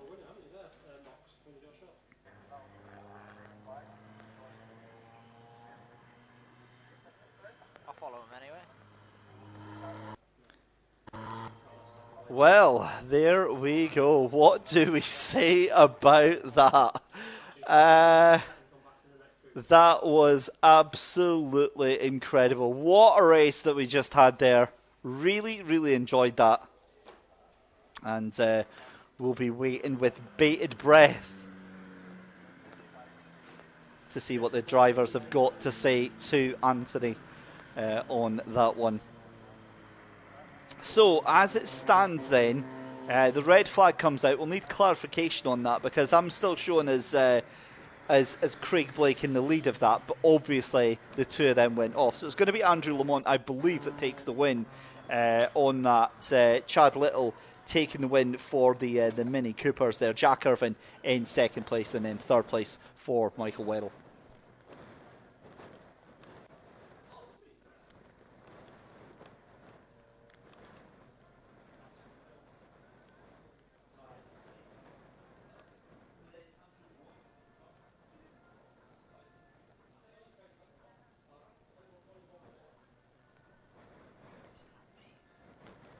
So just watching the cars coming through here, and you can see what a blustery day it is here at KNOCKHILL Racing Circuit. I tell you what, the recovery staff have had a lot of work to do, and very much hoping to get a chat with some of these drivers very, very shortly. As I said, David Taylor going out early on in the race, getting a thumbs up there from David to say that he's absolutely fine. The recovery job goes on for Craig Blake's car, and well, to be fair, even though he's just wiped out of the race, he's still smiling. So fair play.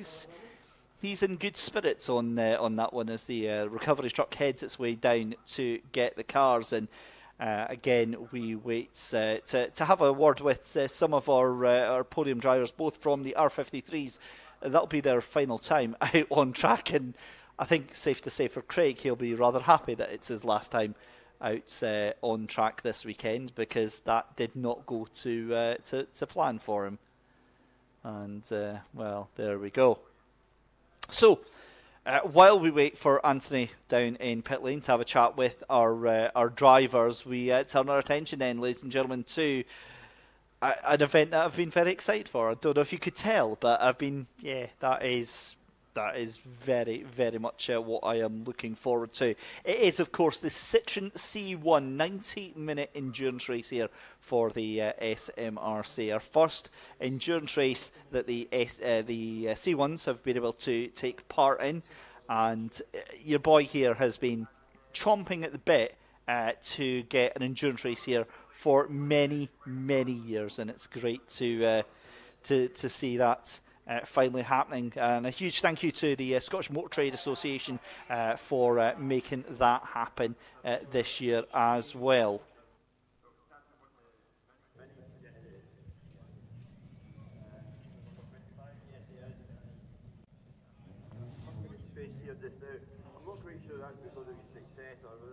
So there we go. There's the rather athletic scenes of Anthony making his way down into pit lane with some of the drivers.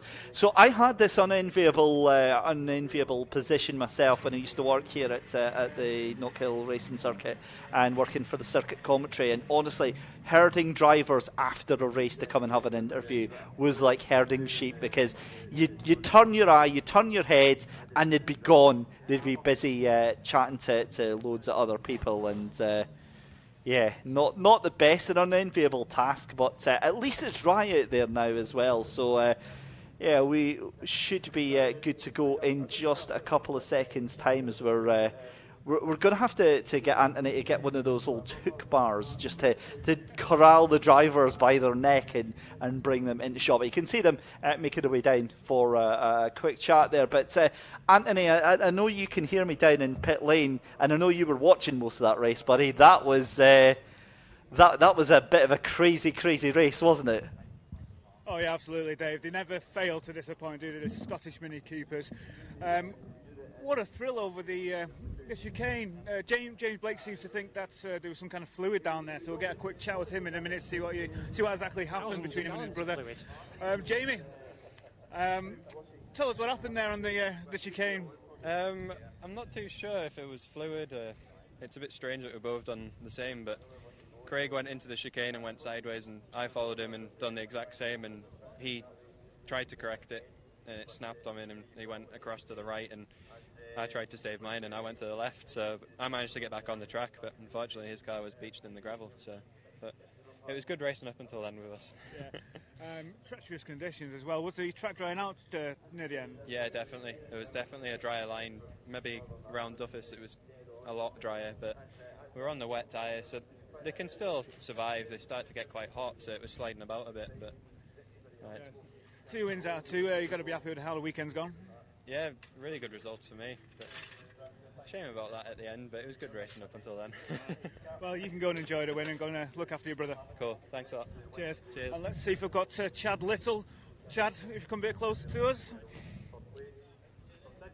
Well, that was some race, wasn't it? Yeah, early on important pass. Yeah. It mattered then because we ran out of time. We didn't have much chance to do anything else. We didn't do it then. Yeah, well, you're part of a four-gang group. You gapped him a little bit. I bet you were happy to see that gap. Yeah, well, I made a little mistake at the chicane. ABS kind of backed off, and then I backed to square one again, the number bumper, but I held it, just. So, the reverse track here at KNOCKHILL, it suited you? Yesterday went well, and qualifying this morning went well in the dry. It was a bit unexpected. We struggled a bit yesterday, but no, it seemed to be alright. Just unlucky in race 1. I had a hash of the first lap, and it cost us the race, really. So you made up for it in race 2, so go and enjoy the win. Congratulations. Yeah, cheers, thank you very much. Yeah. So there we go. There's the winners from both classes of the Mini Cooper Cup. I'll hand you back to Dave in the commentary box. It's looking a bit cloudy here, but no rain so far. Excellent stuff. Thanks very much, Ant, down there in pit lane, and thankfully he's getting to keep himself a little bit warmer than he was earlier on when it was absolutely teeming down. But perfect example, there you can see the dryness starting to seep into the track here. Right, this is it. This is what we have been waiting for.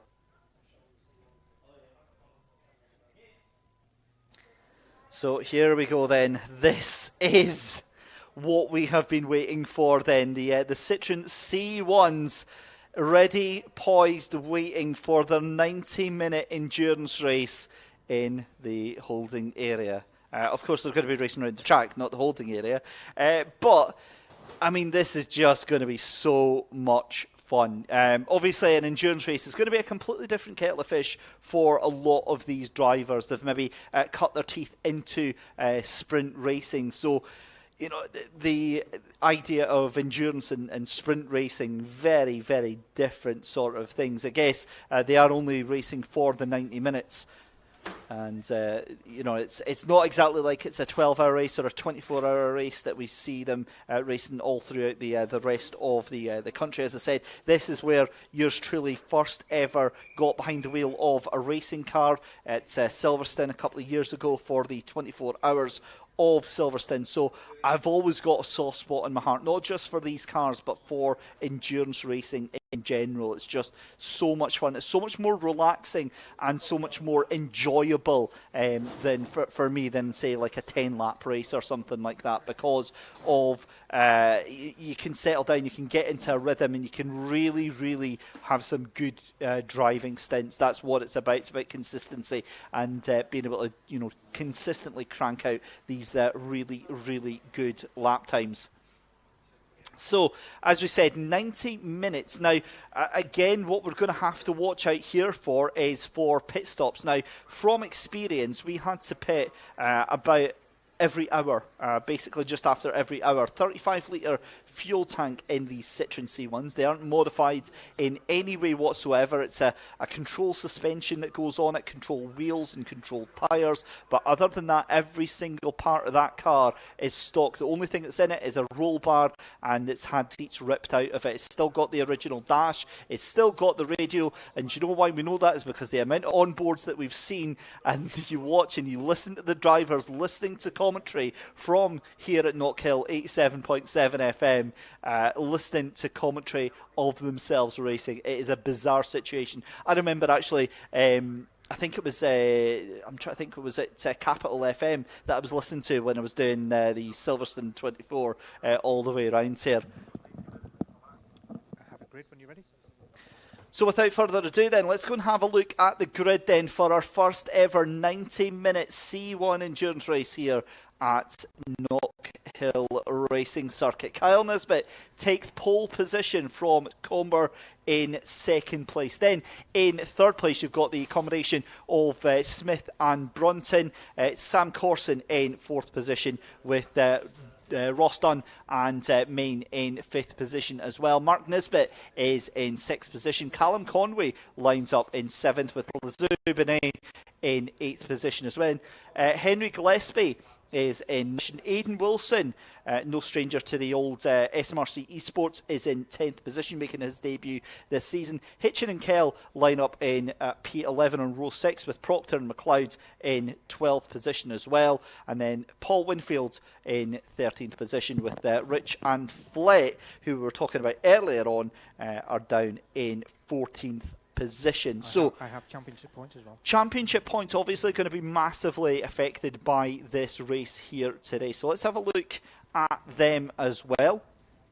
Now this is much, much tighter, as you can imagine, because the racing here with the C1's incredibly, incredibly tight. Sam Corson ahead by 4 points ahead of Finlay Brunton. Ross Dunn is in third place with 64 points. Thomas Comer in fourth position. Callum Conway and Kyle Nisbet in fifth and sixth position. Paul Winfield in seventh position. Andrew Davidson in eighth position. Mark Nisbet in ninth, and James Hitchin in 12th position as well.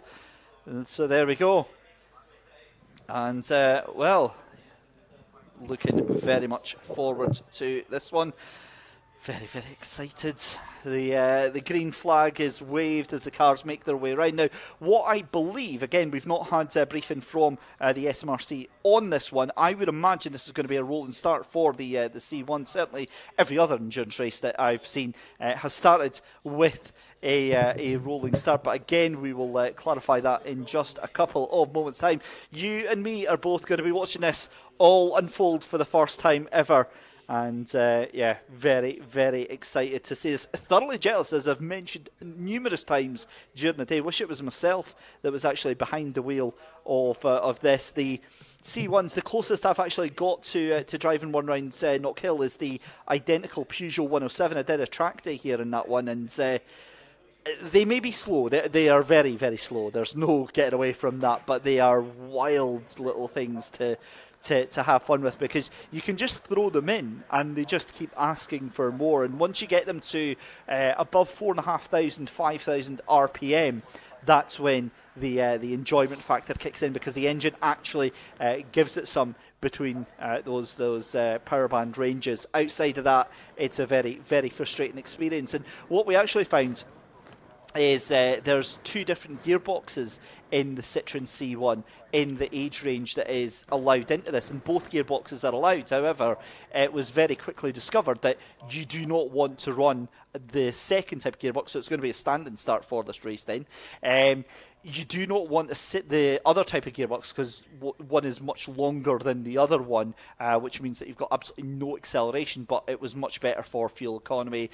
When you factor in the fact that these are not race cars. These are city cars that were designed to go and do your daily, weekly needs, and folk decided that it would be a fun idea to put a roll cage in and some nice race tyres on them, and my goodness me, am I ever grateful that they decided that was a good idea. To be fair, that's the sort of idea that I would come up in the pub with on a Friday night, thinking, oh yeah, let's race these cars. Although to be fair, I was pestering the SMRC about doing a car championship or a street car championship. That would be, I think there's a demand out there. I still swear there is, but we'll have to wait and see whether or not there is. But the cars lining up on the grid then as we get ready to go live for 90 minutes of racing here. Green flag flies from the back, and we're about to make history today, ladies and gentlemen. Very, very proud to be part of it. It's going to be Kyle Nisbet at the front with Thomas Comer for the first lap of 90 minutes here at Knockhill.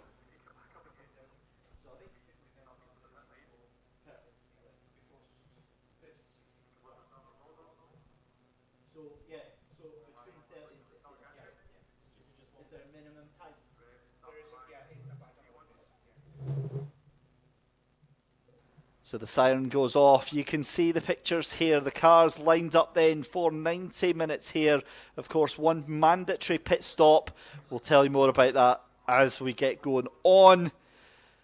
Let's go racing for our first ever SMRC endurance race with the Citroen C1s.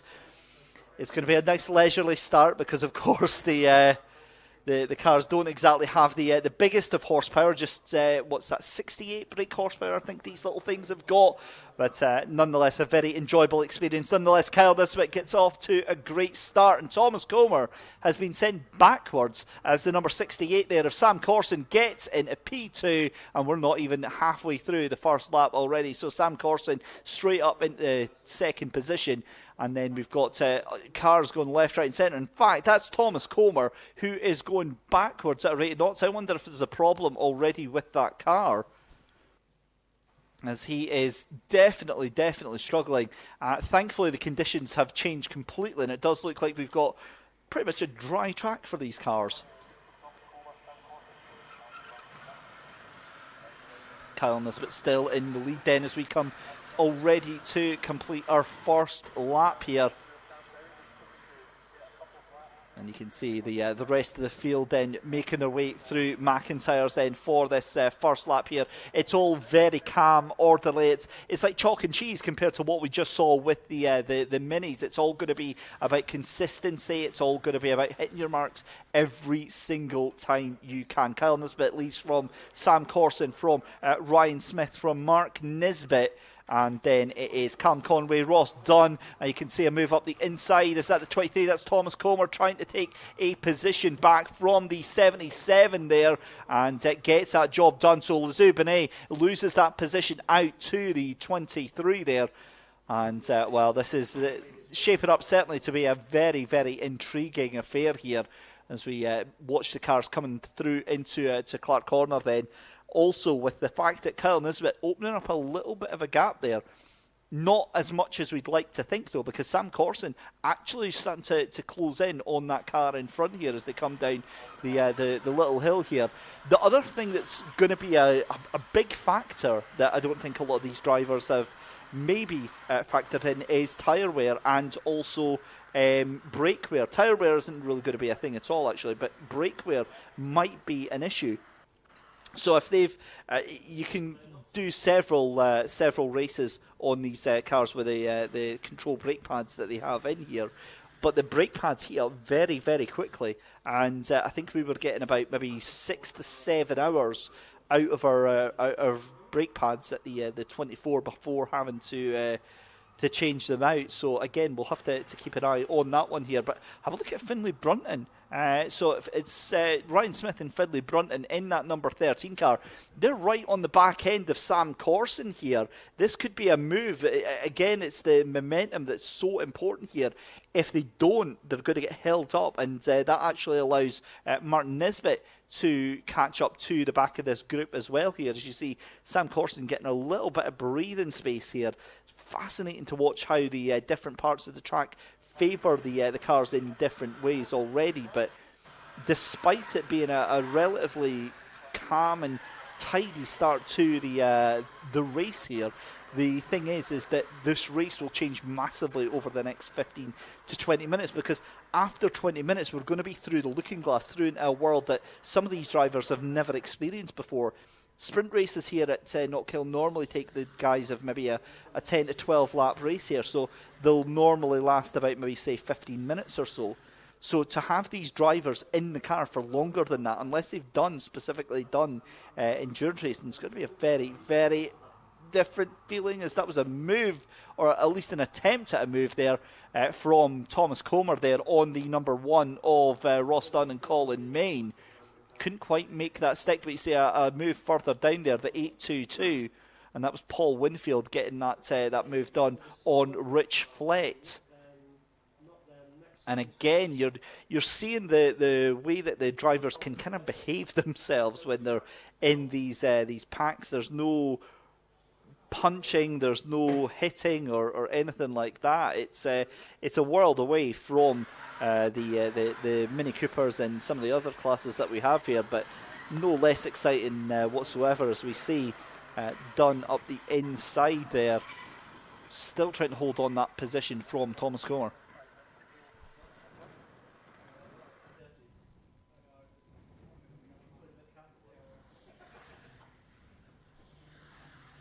Across the line then, and already we've clocked off 5 minutes of this race here.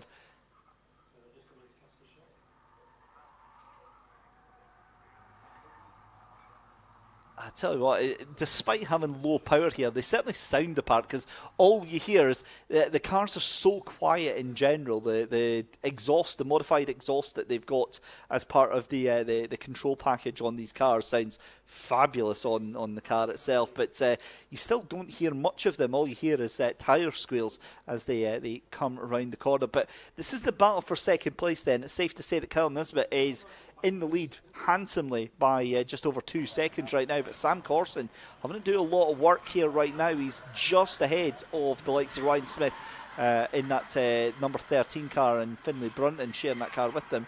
Mark Nisbet in that 4th position as well. Really fancies getting involved in this battle here, but again, it's just a case of when you make that move. And have a look at Callum Conway. Now, that's a car that we hadn't seen previously in the opening couple of laps. Callum Conway actually catching up to this group here, onto the back of them, and potentially going to be trying to make this a four-way battle, for second place.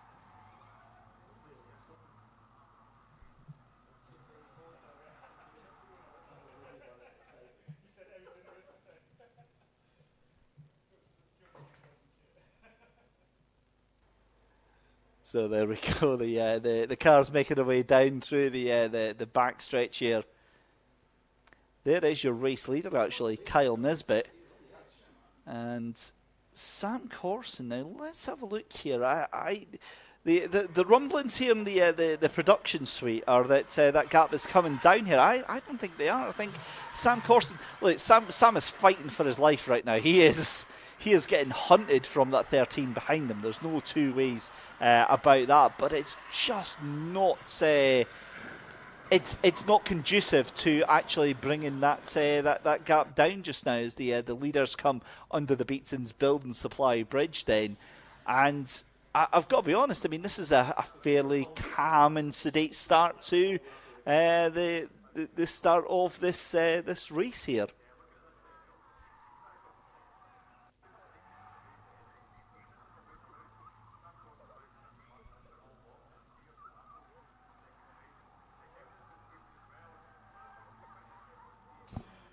Great little bit of action there. That was the 529 of Dan Kell and Henry Gillespie that were fighting it out there. Lanya Bonet, so that's where that name is familiar. Lanya Bonet in the YouTube chat is family with Lizu Bonet in the number 77, currently in P8 just now. My brother will win. Watch Lizu Bonet, car 77. Right, well, you heard it here first, folks. I mean, it's going to be a hell of a job to get from 8th position, 10 seconds back, but I'm taking it as gospel. We've heard it, so it's great to see that. And this is the other thing about the live stream as well, is the fact that everybody can enjoy it. You know, even folk that are here at KNOCKHILL, obviously writing on that they're watching it as well. But friends and family all around the country, all around the world, you can share the link with. And yeah, great to see that everybody can get involved in that. I know that.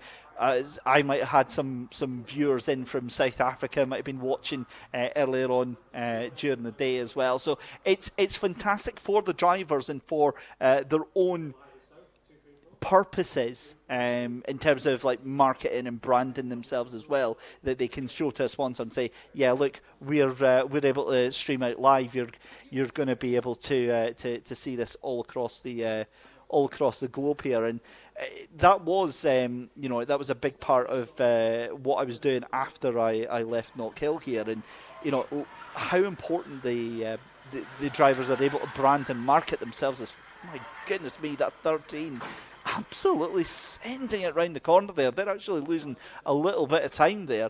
But again, this is such a big thing for, not just for the SMRC, but for all the drivers and teams involved as well. It's that other step up that brings them that level of, that competitiveness and attention that they really have been clamouring for the past couple of years. So it's a big deal for them, as we see the 68 of Sam Corson still just ahead of that 13 of Ryan Smith and Finlay Brunton.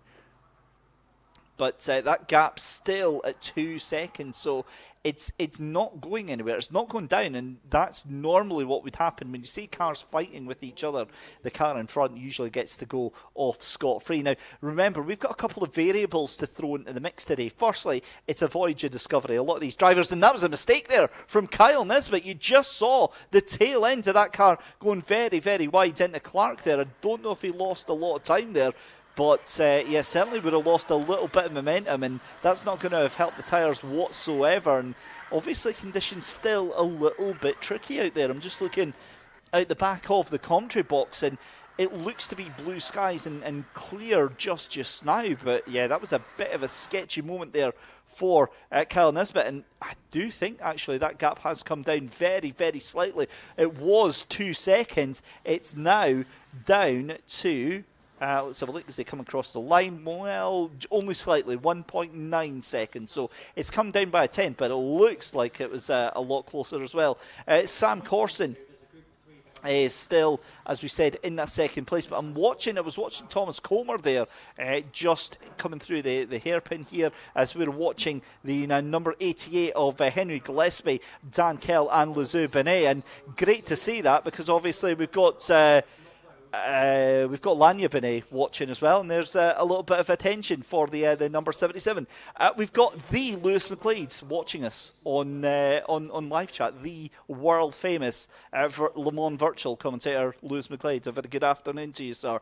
You can indeed get live timing if you head to race-monitor.com, or you can head to smart-timing.co.uk, and you can get all the live timing and results there. You can take your pick from all of that. As it stands, though, we are only 10 minutes into this 90-minute endurance race. It's still Kyle Nisbet in the lead of this race, ahead of Sam Corson. Ryan Smith in the 13 is in third position as the cars make their way coming up through the hill. That is the battle for 8th, 9th and 10th position. That's Henry Gillespie in the 88. That's Dan Kell in the 529 and Lizu Bonet in the in the number 77.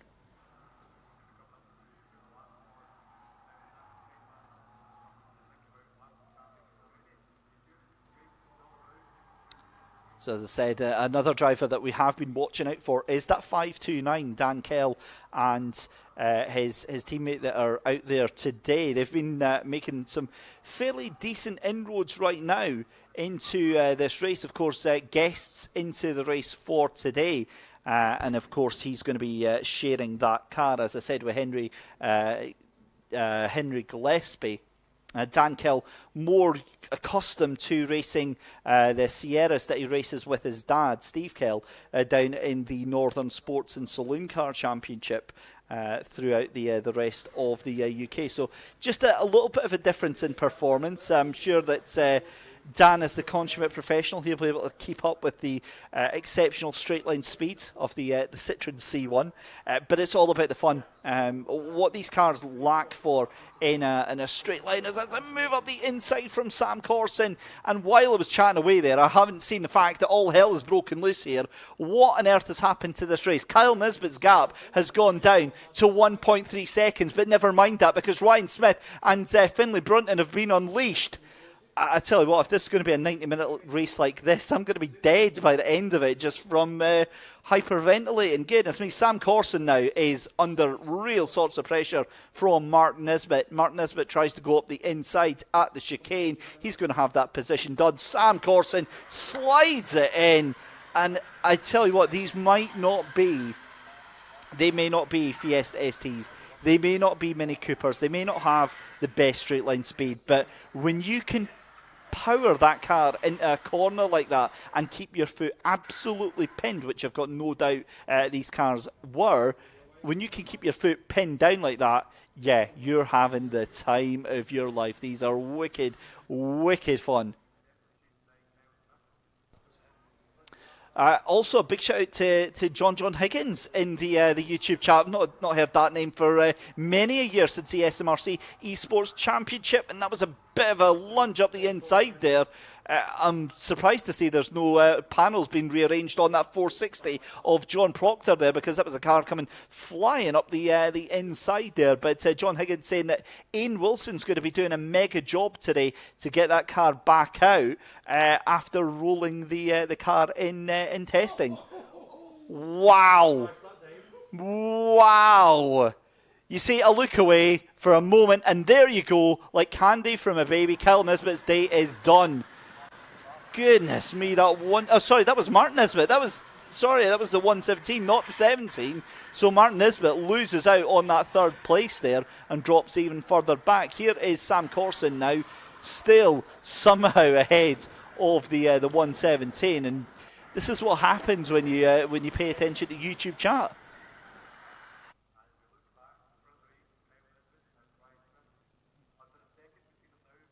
So here is your race leader now being hunted by the combination of Ryan Smith and Finlay Brunton. You can see around the outside is trying to go is trying to go Mark Nisbet. It's not going to happen though. Sam Corson holding that car off, and again to be 15 minutes into the race here. This is mega action. This is all we're going to have for the entirety of the race here.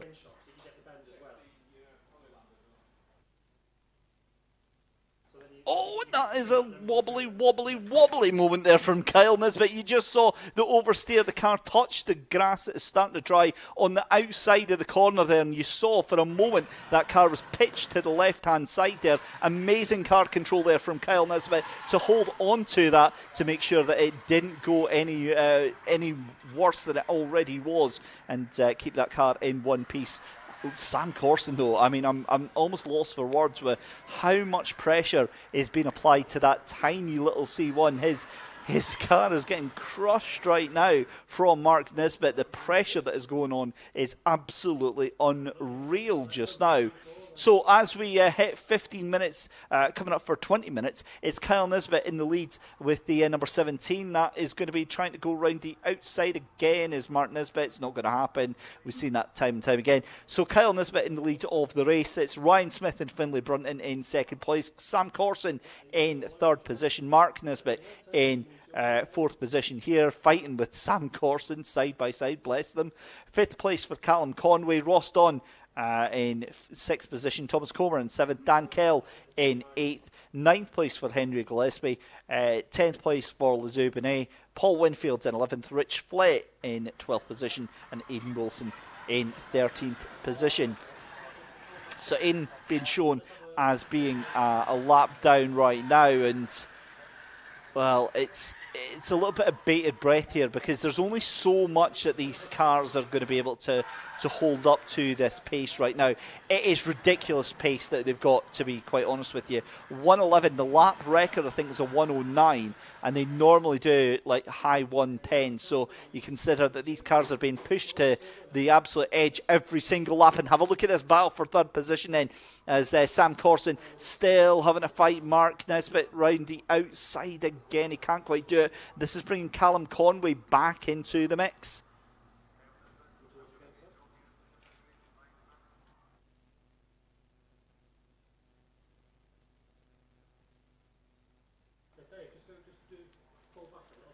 There we go then. Just, again, it's fascinating to watch how these cars just have to, because of the lack of power, you have to line up your moves almost 5, 6, 7 corners in advance, because it takes you so long to get the slipstream, and it takes you so long to actually get the momentum to go alongside here, and you can catch up, and then as soon as you put a foot wrong, you're going to go backwards very, very quickly indeed. But Sam Corson here doing everything that he possibly can to keep in front of that 117 and Mark Nesbitt, but this might be it though. Nesbitt having a really good run through Duffus Step up through the hill, and gets the toe, but again it's not quite enough. He can't make that happen. Meanwhile, the 13 closing right back in on the tail end of your leader there, and Nesbitt coming under some big pressure. A little bit of wheels onto the gravel on the outside there, but again with an hour and 10 minutes left to go here, it's just trying to see how this is all going to pan out. We've already got a lap down to what looks like 12th position already. Rich Flett, I believe, has already gone a lap down, and that's a big moment. What, as a commentator, realistically, what more can I possibly add on top of what you just saw there? The 117 there of Mark Nesbitt having to fight, and I mean literally fight this car to hold on to it. He's thrown it down. Right, so what's happened here? Those tyres are goosed now. Those tyres are way too hot. They're way too slidey. And it feels amazing. It feels so much fun. You feel like Tom Cruise in Days of Thunder when you're powering round the corners like that. But it does nothing for your time. It slows you down because your tyres are overworked. But look at this. That's a look up the inside. That is a note of intent there from the number 13 car in second place. Your days are numbered. That's what they're saying to number 17 of Kyle Nesbitt right now. And I hear a huge power slide, and that can only be Sam Corson. But look at that. That's a much better exit from the corner than I thought. Look at the straight line speed of the 13. And this is a fascinating little quirk of the C1s as well, that these drivers wouldn't have been thinking about. Onto the grass, onto the gravel, and that is how you lose the lead of the race. All that applied pressure from the 13. And knowing Kyle Nesbitt the way that I do, I get a worry that he's going to overdrive this car trying to get that position back. He's going to be furious that he's lost the lead. But realistically, I mean, that lead has been coming down and down and down. You know, Ryan Smith and Finlay Brunton, they are no strangers to this championship. They know exactly how and when to place that car. But the interesting thing is, you know, as I said, these drivers haven't had to drive the car more than 15, 20 minutes in a race, and certainly for the SMRC. So heat soak is a major thing for these cars, and I found that when racing in the City Car Cup down south, which is where they take the C1s and the Peugeot 107s and the Toyota Aigos, which are identical cars. They're the same chassis underneath, just different fascias and stuff on them, and the same engine. And heat soak for a car that's, you know, just a little tiny town car, they weren't designed for this. They weren't built with this in mind, but my God, I mean, the person who discovered that as an idea needs an absolute handshake, because it's created arguably one of the most enjoyable, affordable, and entertaining forms of motorsport out there. It's brilliant stuff to watch, and it's even better to take part in as well. And the great thing as well is, if you're seeing this, ladies and gentlemen, you think, I quite fancy having a go at this. You know, you don't need to buy a car. You don't need to buy a race car. There are tons of teams out there that have got plenty of these cars that are built up, ready to go, and you say, yeah, I quite fancy that, and they'll give you a package for the weekend. They take the car there, they give you all the fuel you'll need. You just have to turn up with all your race gear and a race license as well. It's a very, very affordable way of trying it out. Back to the race lead though, and Ryan Smith and Finlay Brunton not able to streak away as much as I thought they would. Only half a second right now as we see a side-by-side battle. That's going to be Thomas Comer, and I believe, is that Dan Kell that's down the background? No, that's Ross Dunn just ahead of him there. So that is the number one, getting that position back from Thomas Comer there. So great move up the inside there. But again, your battle for the leaders, only half a second right now separating them, and it's just 0.3 of a second between Sam Corson and Mark Nisbet for third and fourth.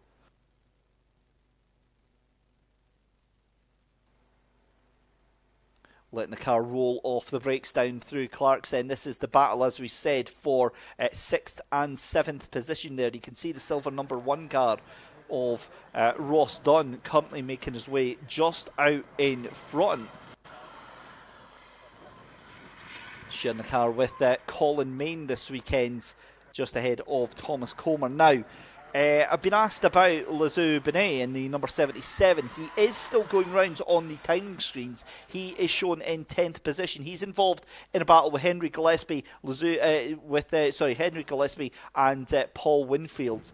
So he's down there in 9th, 10th and 11th place. But we're still watching this battle here then for, as we said, 6th and 7th position. Thomas Comer moves to one side, then the other.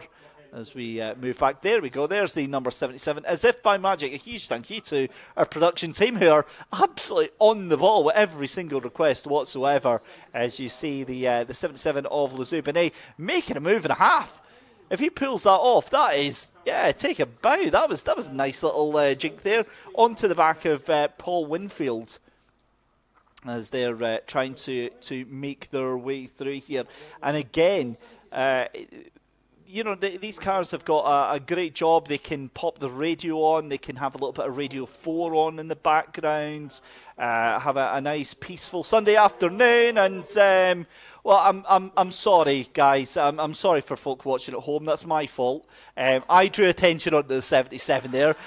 What it is he's watching the video on YouTube, and at the time that it cut to him, he's decided that he wants to have a little bit of moment in the fame there. Well, and I'm not sure that's going to do the best for the aero, as I'm pretty sure that's a front splitter hanging off the tail end of that car. Now, realistically, that makes no difference to the car whatsoever, but as a driver, you're very much scared, because you don't know if that's part of a fan belt, if that's something really important that's dragging from underneath the car, when realistically it's just a piece of plastic hanging underneath. Ninja Fish is asking, are they still allowed radios? It's actually part of the regulations they have to have. So the the C1 SMRC regulations were drawn off of the national regulations. So the ones that were done for like the C1s at Silverstone and stuff like that. And their regulations state that you have to have the full front dashboard in. You're allowed to remove some of the air ducts on either side to allow the roll cage to be fitted in, but the full panel has to be in, including the radio, including all of your controls on the front and stuff like that. The only modification you're allowed is if your car didn't have a rev meter as standard, you're allowed to buy the standard rev meter, because it just plugs in and clips on as well. So yeah, you have to have the radio. And in fact, if you go onto YouTube and you watch some of these drivers that are on boards, you'll actually hear them listening to the commentary from the circuit here on 87.7 while they're racing. It's a bizarre bizarre situation. Bog standard radio, so that's the ones that they've got to have, but no car, pit-to-car radio. That's not allowed whatsoever. You're not allowed to form any form of mobile phone or any communications with the pit wall. That's pretty much standard across most of the championships as well. As always, guys, we appreciate all the questions that you've got, so if you have any more, pop them into the chat. Apparently Lazou Benet is listening to The Weekend while he's driving round. That's what we need to know. That's the important information. We need to know what is on the jukebox for these cars as they make their way round. Still watching this battle then with Sam Corson. I mean, this is the widest C1 I think we've ever seen in all time, because Mark Nisbet cannot find any way past this car whatsoever right now. It's just not happening whatsoever. The other thing is that Ryan Smith and Kyle Nisbet, they're not breaking away as much as I thought they would at this point in time. In fact, we still have 13 out of the 14 cars all on the lead lap right now. So, coming up for half an hour, 1/3 race distance. This is awesome. It's a little bit frustrating as well, because for all intents and purposes, the C1s were set up as an entry-level form of racing, but arguably I think we get better racing and better respect and better standards from some of these drivers than some of the other championships that we get out there as well. It's a crazy state of affairs where you've got cars that are literally worth about £5,500, £6,500 as they are. You could buy one of these things pre-built, pre-made for about £6,500 and get out there, and that's sort of what I did. I bought a Peugeot 107 second hand.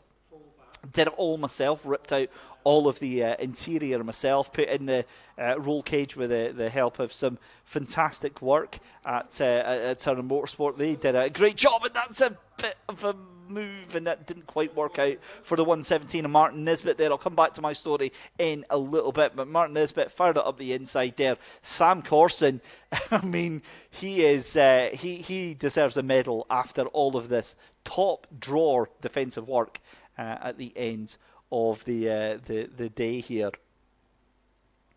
And again, you can hear the silences as I get a little bit distracted by our YouTube chat going on. Ninja Fish saying that we need to get these cars on a hill climb somewhere, either that or East Fortune if the bikers don't get in the way.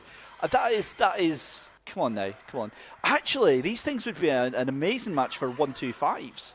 Little, well, maybe mopeds actually would be more the pace of this, but either way, again, it goes back to, again, from my personal experience here, it doesn't matter. You don't notice it. You don't notice that you're not doing, 90 miles an hour, 110 miles an hour coming down the start-finish straight here as we see the 460 of John Proctor just like, please leave me alone. I'm just here doing my own thing. Just don't hit me, to Sam Corson and to Mark Nisbet here. But great job for them going side by side, getting past that car in front. But it's still Ryan Smith from Kyle Nisbet. It's the 13 leading the 17 by 1.2 seconds ahead of this battle here. Martin Nisbet just fighting and trying to catch on to the tail end of Sam Corson. 1/10 of a second, ladies and gentlemen. Half an hour into a race, 1/10 of a second is all that splits them up as we go further back. This is Henry Gillespie on the front of Dan Kell. Wow, that is looking mega close as well. And again, going back to the point I was saying about you don't notice and you don't care, is the fact that when you've got a car in front of you, that's all you see. You don't see that it's a Fiesta ST. You don't see that it's a Mini Cooper. You see that it's a car in front of you, and this primeval instinct that says, I need to get past. I need to get past this driver as quickly as I possibly can, kicks in, and that takes over. Quite often, actually, drivers have to try and suppress that. And, good stuff to see. But the 88 there of Henry Gillespie doing a fantastic job of keeping that 529 at bay. And then you're also seeing the 822 of Paul Winfield. Now, this is a perfect time to talk about pit stops, because we are going to be into the pit stop window very shortly. Drivers can take the pit stop window, if I remember, now I was told this pre-race and I've completely forgotten it, I believe they can take pit stops anywhere between half an hour and 60 minutes into the race itself. So we're into that point just now, so the pit stops are going to be, I would imagine, again, it's going to be a fixed time that is on the pit stop. That would allow equality for all of the drivers, and that would allow everyone to have a fair shot at going into pit lane to do their driver changes. If they are doing driver changes, there might be to do some refueling. They might need to pop some more, just a little bit TLC, clean the windows a little bit. But either way, they've got a couple of minutes into pit lane. Now, I'm hearing little pitter-patters on our camera down at McIntyre's, but fantastic camera work here to catch that battle, as that's going to be wide again from Mark Nisbet there on the exit there. Sam Corson doing a blinding job of holding on to that P3. He is fighting tooth and nail for this position, and rightfully so. I mean, this is a coveted affair for these C1 drivers, their first ever endurance race, and I remember the excitement that was not just across the drivers, but on the spectators as well, as the SMRC announced that this was something that they were going to be doing.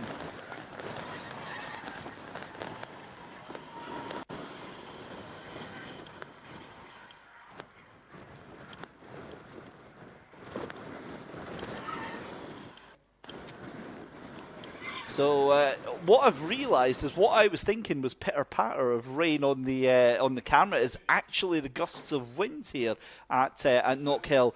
Right, Sam Corson versus Mark Nisbet, attempt number 648. Can Mark Nisbet actually make his way round this car in front? I think he's way too far back to even think about it.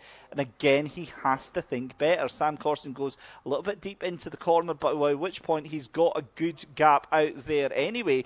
And are my eyes deceiving me, or is that an incredibly tight shot, or is that 17 actually getting caught back up by this third and fourth position here? It looked like that gap's come down quite significantly. So what's happened to Kyle Nisbet? Now, we know that Kyle has been no stranger to the gravel and to the grass on the outside there, but that gap was 4 seconds last lap round there, and that definitely doesn't look like 4 seconds there.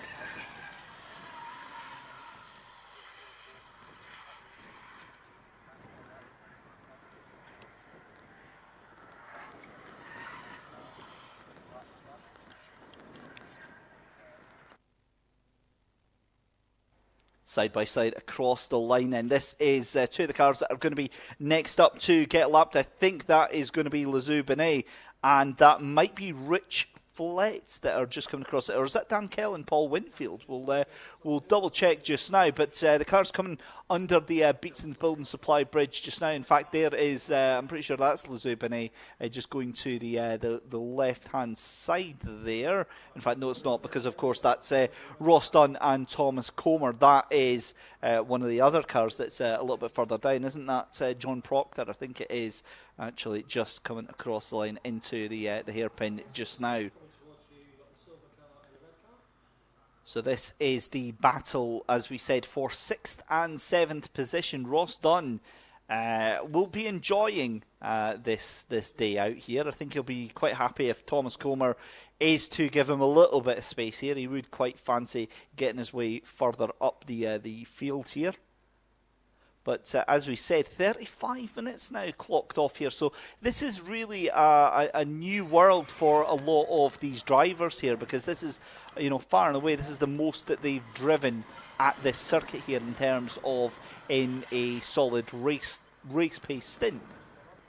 Because what we've seen is, 15 minutes tends to be what they would normally do for these races. Now, I'm just looking at the gap to our leader in second place. Now, that's up to nearly 4 seconds. So, if you remember, I was saying that gap was coming down. It's come down by a whole second. That gap to second and third place, Kyle Nisbet in third and Mark Nisbet, that is down to 3 seconds. As we're seeing Sam Corson still desperately trying to hold on to this third position here. I mean, fair play, fighting tooth and nail, and there's the 17 again onto the tail end of a car. I think that's going to be going a lap down here. I think that might have been Ian Wilson. We'll double check with that. But Sam Corson, I mean, his rear view mirrors must be absolutely filled with that 117 machine just now. And indeed, confirmation then. So that is going to be the number 17 going past Aidan Wilson, I believe that is. That goes a lap down then. So there we go. That is, that's a bit of a lock up there. That was the 14 actually. That was Rich Flett that was getting overtaken there. So that's both Ian Wilson and Rich Flett now going a lap down as well there. Just watching that car coming through, as we can see the 68 of Sam Corson. Now, Martin Nisbet actually dropping away quite significantly on that lap round there. He's not able to hold up to the back end, and that is another wide moment, another unforced error there, you've got to say, from Kyle Nisbet. That car going very wide on the exit of Clark there, running on that grass. And I tell you what, he's on borrowed time if he keeps doing that, because that car is going to bite in one of these points and send him off into the inside there. But just watching the 68 of Sam Corson there, the Magma fabrication livery on the side of that car. It looks glorious in the sunshine now here. You'd never imagine that we've had a torrid day with the weather here at Knockhill. Never at all. It looks like it's been sunny all the time here. But it definitely hasn't. And look at this. This is a change then, as we've got side by side Sam Corson and Martin Nisbet. Nisbet might actually have the run on Sam Corson. It's going to be late onto the brakes then for Sam. Pulls it into the corner and he gets the job done. Sam holds on to that. But more importantly, look at the 17 in front. That is second place of Kyle Nisbet. Just coming up to the tail end of these two here. We could have a three-way scrap for second place. Fantastic action that we're seeing here on Knockhill for the first SMRC 90-minute endurance race here with the Citroen C1s. And a huge thank you, as always, to the Scottish Motor Trade Association for their continued support with the C1 Cup and making all of this happen. Tyre squeals here now as the aggression gets ramped up even more, because they want to get past Rich Flett here. They need to get past that car right now. Across the start-finish line then, and that is your race leader. But have a look at this. Sam Corson has got Martin Nisbet in the tow yet again. They get past that car, going another lap down there, the number 14 of Rich Flett. And it's on to the brakes then, and that's late on the brakes. Is that going to be a little touch onto the tail end of Sam Corson? Thankfully not. You can never tell with that camera angle, because it's so compressed.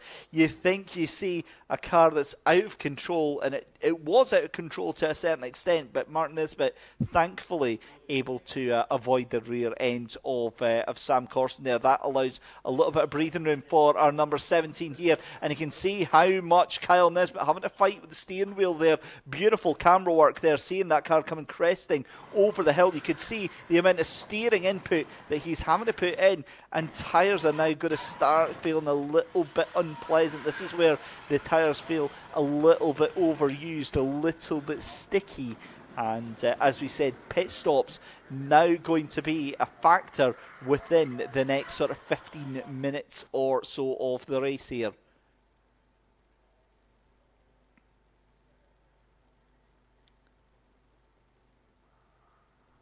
And I know the cars are silent, but they're not that quiet coming across the line there. As Martin Nisbet has a look to the outside, Sam Corson covers off the middle of the track there, yanks the car in, and they are catching that number 17 hand over fist there as Kyle Nisbet. And I'm telling you, Ryan Smith and Finlay Brunton, they are not streaking away as much as I thought they were going to be able to do so. Still only 5.2 seconds, and I'm telling you right now, that is within the margin of error from a pit stop, and that's a huge bit of air there from the 17. Now this is worrying for Kyle Nisbet, because those cars in his rear view mirror are getting bigger and bigger, and the pressure you put yourself under as a driver, you force the car to do things that it's not doing. You overdrive the car and you end up actually going much slower than if you were to be cool, calm and consistent.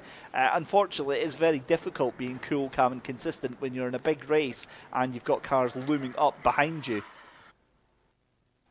So under the Beatson's Building Supply Bridge as we come, can you believe we're close to, ladies and gentlemen, the halfway point in this race? I can't believe it's just flown by so quickly. I thought a 90-minute race was going to be a little bit of a slog. It was going to be a little bit of a dramatic affair to try and get through, but this has been thoroughly enjoyable. More of this, please. More of this type of event. Here we go into the pits then. And that is going to be the number 14 of Rich Flett into the pits. And again, just making sure all of the nuts on the, or all of the bolts on the wheel completely to spec, completely torqued to spec. Rich Flett there, a little bit of a dash timer you can see there. That's one of the few additions we're allowed. And we cut back and, oh my goodness me, Kyle Nisbet, that is wide. Out of Clark, I did say you're only going to be on borrowed time with that one. And Sam Corson takes second place with that one. And this is where it all comes into it. Now you can see here, so it's a mandatory time pit stop. So you can see the colleague on the pit wall there with the phone out. He's got the stopwatch on, and we've got the rather glamorous lollipop man waiting with the car there, holding that car to attention here. Fascinating stuff here. And this is the longest, what feels like 15 minutes in the car for the driver, and away we go then. So the 14 of Rich Flett then gets out of pit lane, and our first scheduled pit stop of the day. And this is awesome. This is another new dynamic that we don't see here with the SMRC. These endurance races where you've got to take pit stops. Strategy comes into it. And this is exactly what I was saying about the fact that these might not be the most expensive cars, they might not be the fastest cars, but my goodness me, they are the best cars in value for money in the 17, off into the gravel, yet again, keeps the foot in. He's going to drop back into 5th place though, but Kyle Nisbet at this point must be absolutely fizzing. The fact that he's gone from having 2nd place to going into 4th place, it's not gone well. For me, if that was my car and that was me driving it right now, you pull it into the pits at this point. You take a little bit of a breath, you take a little bit of a respite and just try and recover your senses on that one. Going to try and stay out those. Sam Corson into 2nd place then, ahead of Kyle Nisbet. So it's Ryan Smith ahead of Sam Corson, Martin Nisbet ahead of Kyle Nisbet. That's your top 4 right now. 5th place for Callum Conway, 6th place for Ross Dunn and Colin Main. Thomas Comer in 7th place, Paul Winfield in 8th, Henry Gillespie in 9th, Dan Kell in 10th position, Lazou Benet in 11th, 12th place for Ian Wilson, and then 13th place for Rich Flett, who we saw into pit lane. John Proctor in 14th as well.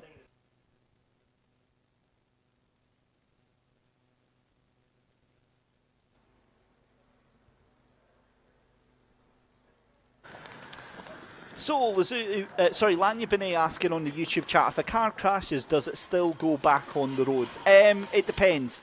So if a car crashes and it's able to safely return to the track, then if it goes off, yes, it can rejoin the track. If it goes off and goes into the gravel and needs to be recovered, yes, it can be recovered, and yes, it can still race as long as it doesn't bring out a red flag.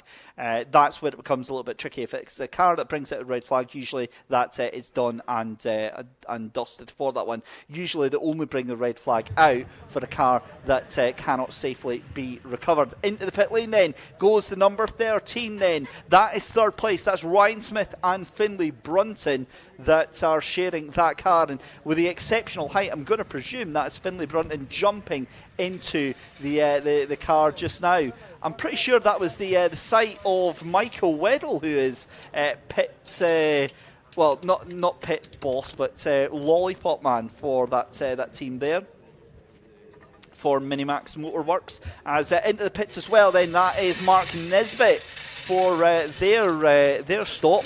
And it looks like some changes, so this is going to be a longer stop than is necessary for this one. And they're taking off those front right tyres. Now that is going to be because of the amount of times that car is going over the gravel there. And you can see, well, actually, to be fair, that tyre's not too bad. A little bit of wear on the inside there. But again, you're going to want to make sure that you're not getting up any punctures when you're going over that gravel. Incredibly easy as these tyres heat up, though. And the tyres will get torqued up. Of course, they've got plenty of time to do this because they've got a mandatory time that they have to stay in the pit lane for. You can see down there as well into the pits. That's the 5.29 of Dan Kell jumping into that one there. So Dan Kell sharing that car with James Hitchin just now. And you can see quite a bit of mess on the front right of that car there. Into the pits comes Ross Dunn, and this is another issue as well, because this is quite a crowded pit lane here, and it's a set order, and I've got to be honest. First time seeing this with the SMRC, I'm loving this.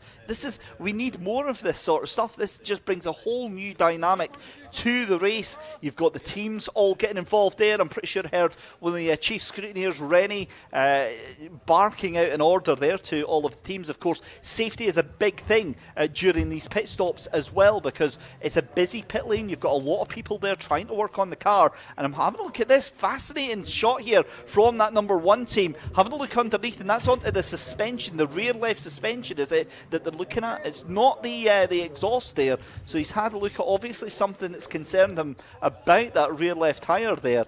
But, well, this is interesting to see. So he's going through, checking all the tyre pressures as well.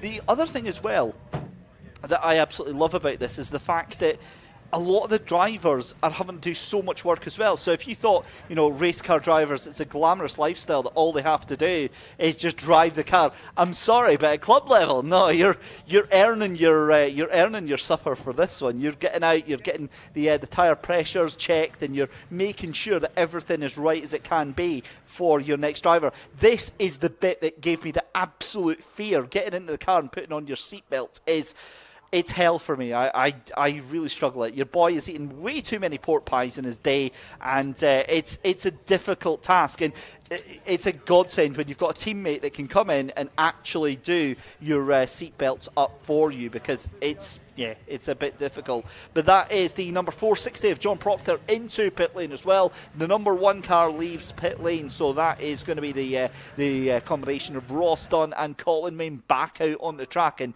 again, this is what I was saying, the fascinating dynamic change now, because we've got cars that have gone into pit lane, we've got overtakes, undertakes, and I'm pretty sure, have I just seen Sam Corson ahead of that Brunton car?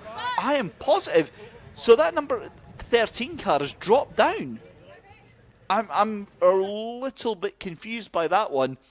Well, I guess, just picking up where we left off here, the number 17 is straight out there, as we see. So yeah, this is what I was saying about here. So Sam Corson just behind the 117 then of Martin Nisbet. Now, the way I work it out, I think Martin Nisbet is our race leader ahead of Sam Corson, but this is a proper dogfight going on. And if that is the case, that is a monumental change that's just happened there, because our former race leader, Smith and Brunton, they're now down into 8th position. So again, we'll clarify as the time and tower updates itself. But that is absolutely massive if that is what has just happened there.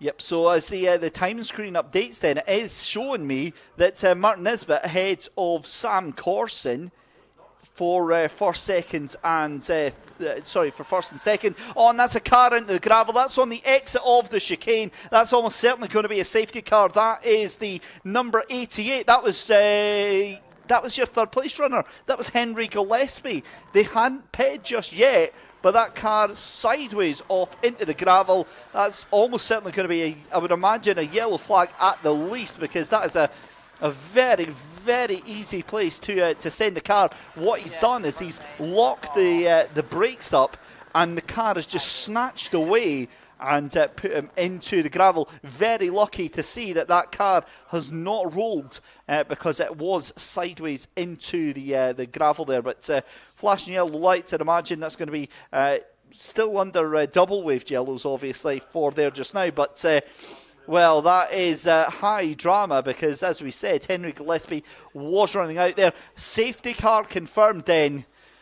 Oh my me. Well, there we go. What that's done is that's just pressed the reset button, and that has given us a second 45-minute race today.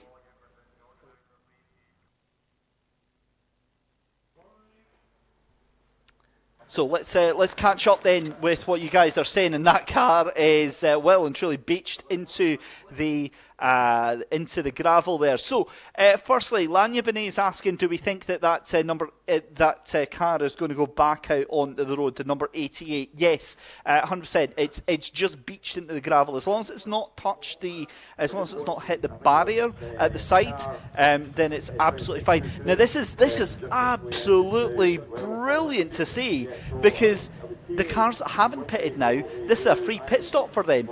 This is a brilliant way, especially for cars that are a lap down, able to either get a free pit stop or basically just get themselves back out there. So we see the 822 of Paul Winfield. He's into the pits. We're going to see Lazu Benet, I would imagine. We're going to see into the pits as well. We're going to see the 24. That is in Wilson into the pits as well.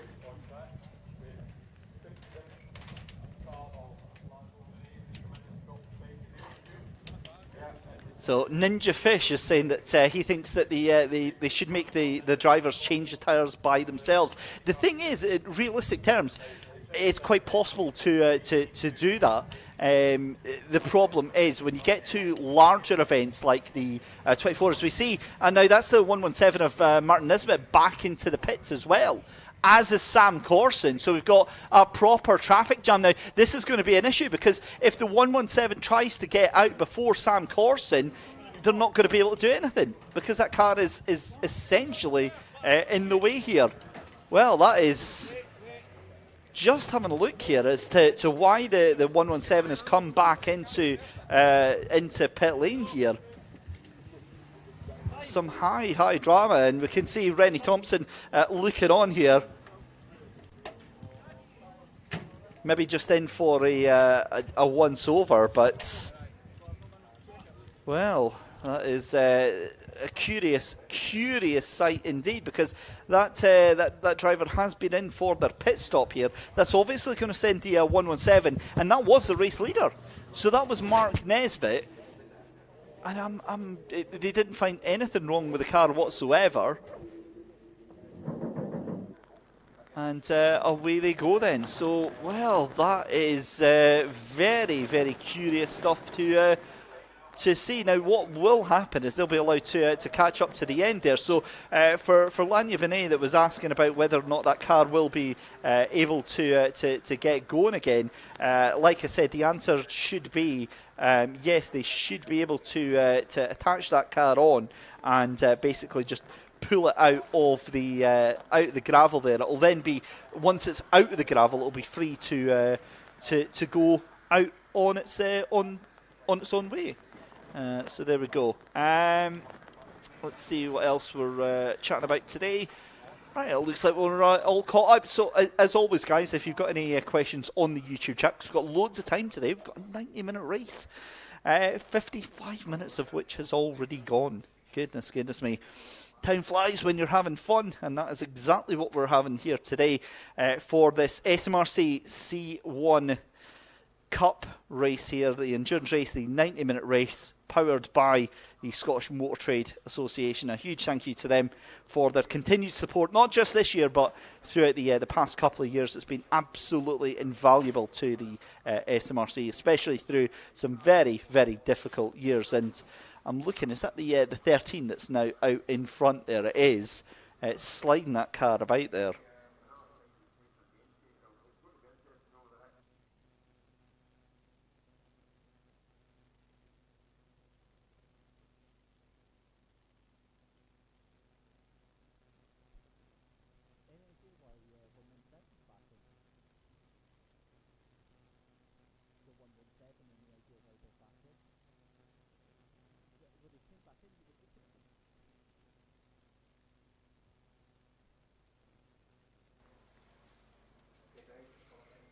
So it looks like that car should be recovered very shortly, at which point we'll go racing back again. Oh, and great to hear that our very own John Duncan listening in on the live stream as well, saying that he apologising that he's not back here to back us up, but I'm sure that he's probably sunning himself up actually in some lovely foreign country at this point in time. Either that or he is heavily involved. I know the SMRC have got a big show that they are involved in. The Jackie Stewart Classic actually next weekend. They've got a big presence at that. So I do know that Rory Bryant and a lot of the top team are down there having to work very, very hard getting their side of things all set up. So a very good afternoon to all of them down there. And as usual, we're gutted that they're not here as well, because we always get some great chat from a lot of the championship coordinators. So good to hear that they've got such a vested interest. And I think even John, being still believe the championship coordinator for the Citroen C1s, he must be absolutely beaming with pride listening to this and watching that. More questions from Lanya, who wants to know if crash does affect the race limit or the number that you're on, for example, number 12th place. Right, so two different questions there. Yes, if you crash and the leader passes you under, like, if it's yellow flags or not, you still lose that lap. So you, like, for instance, this 88 car here will still be about maybe 10, 15 laps down by this point if they choose to get on. Now, if they've just gone into the gravel and they're 10 laps down, they might decide, well, actually, we're not going to bother keeping on. However, if they do crash out and we do get lots of laps under the safety car here, it's not going to affect the time that we run. We're not going to get extra time. It's a 90-minute race, so we race to that time, if that makes sense. So whereas in a normal race, if this had happened, we'd get likely laps added onto it to allow for the time that was lost. So obviously, say it was a 10-lap race, and you had 3 laps behind the safety car, you'd have an extra 3 laps added on, and there's confirmation the number 88 makes its way under its own steam there. It's a lengthy recovery because of the amount of gravel, and that thing is not going to be pleasant because that's going to be spitting out, you can see chunks of gravel, chunks of grass all over the rest of the circuit. So that's going to be fun for the rest of the drivers when they encounter that on their way by. But as it stands at 88, if it wants to carry on, it can. It absolutely can. But I would expect safety car lights are likely going to be off at this time by because of the car being rescued. It looks to have already got itself sorted out. So, yeah, safety car is going to pull away. The recovery trucks will pull out of the way as well. And a huge thank you, as always, to our recovery team. So let's go back to business then, ladies and gentlemen. 2/3 of the race done, dusted, in the books, and already out of the way. We are an hour into our 1 hour 30-minute race here at Knockhill. And, oh, wow. Right. As I'm seeing it, let's have a look here. So it's still showing me here as Martin Nisbet being in the lead of the race. Ryan Smith and Finlay Brunton still down in 3rd position. I'll clarify that in just a couple of seconds' time because they're actually shown as a lap down as well. So we'll have to figure out now. I wonder if that's because maybe the safety car actually caught the tail end of the group, or yeah, so that's what's happening here. So we're still under safety car, but the cars that are a lap down being sent forward. And there we go. So Martin Nisbet is your race leader. It is going to be Ryan Smith and Finlay Brunton in that 3rd place, but they were caught a lap back, basically. So they've been allowed to essentially get a free pit stop out of all this. However, Mark Nisbet is in the lead of this race. Sam Corson in 2nd place. So it's been a brilliant start for Sam into the 2nd part of the race right now. Third place is the number 13 of Ryan Smith in Finlay Brunton. Callum Conway in 4th position. Thomas Comer in 5th in the 23. Paul Winfields in the 222 in 6th position. Dan Kell and the 529 car in 7th position. Lazou Benet into 8th position. Kyle Nisbet in 9th. Ross Dunn and Colin Main in 10th. Rich Flett in 11th place there. And Aidan Wilson into 12th position. And John Proctor into 13th. As we said, the number 88 of Henry Gillespie, several laps down now, showing us 5 laps behind the leader. But that is the cars catching on to the back of the safety car now. And I would imagine we're only going to have one more lap left under safety car conditions here.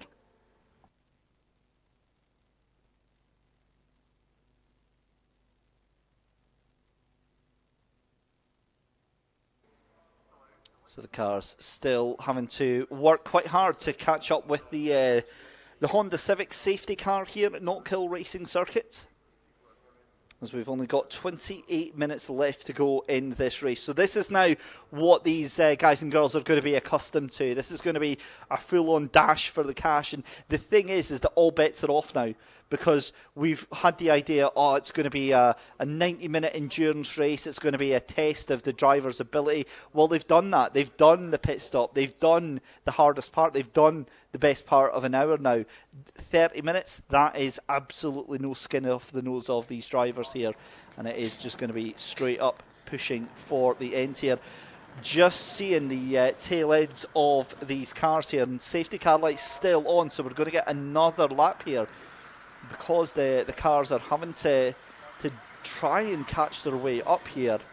And there's no way that those cars are going to catch up in time here. So we're going to have one more lap of the safety car, and that will take us, I would imagine, to 25 minutes left to go in the race.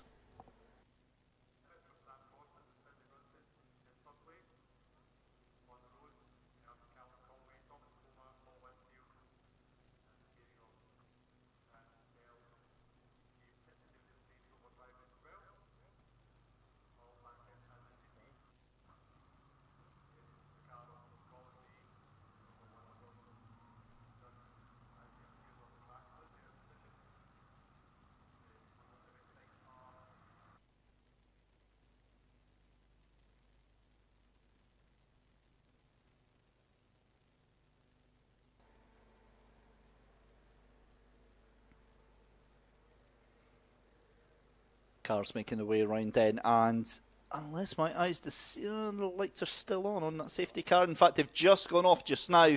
The safety car peeling away then, and we are getting ready to go racing again. The exciting level builds yet again.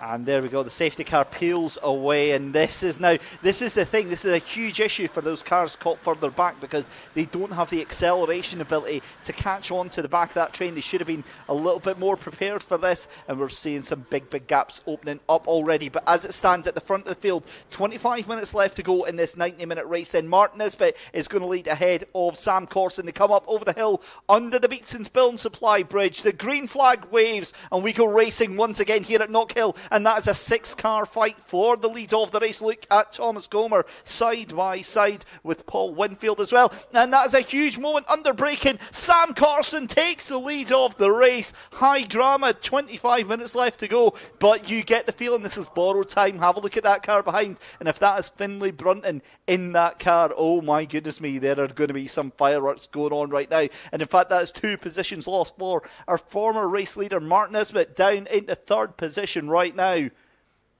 The car's making a way down through Clarkston, and that number 13 is stalking its prey so very worryingly. And that surely is going to be a look up the inside for Martin Nisbet. Saner heads prevail there. Who would have thought it? But we've now got 4 cars in the fight for this lead then, as we've got what is more akin to normal race length for these Citroen C1s here.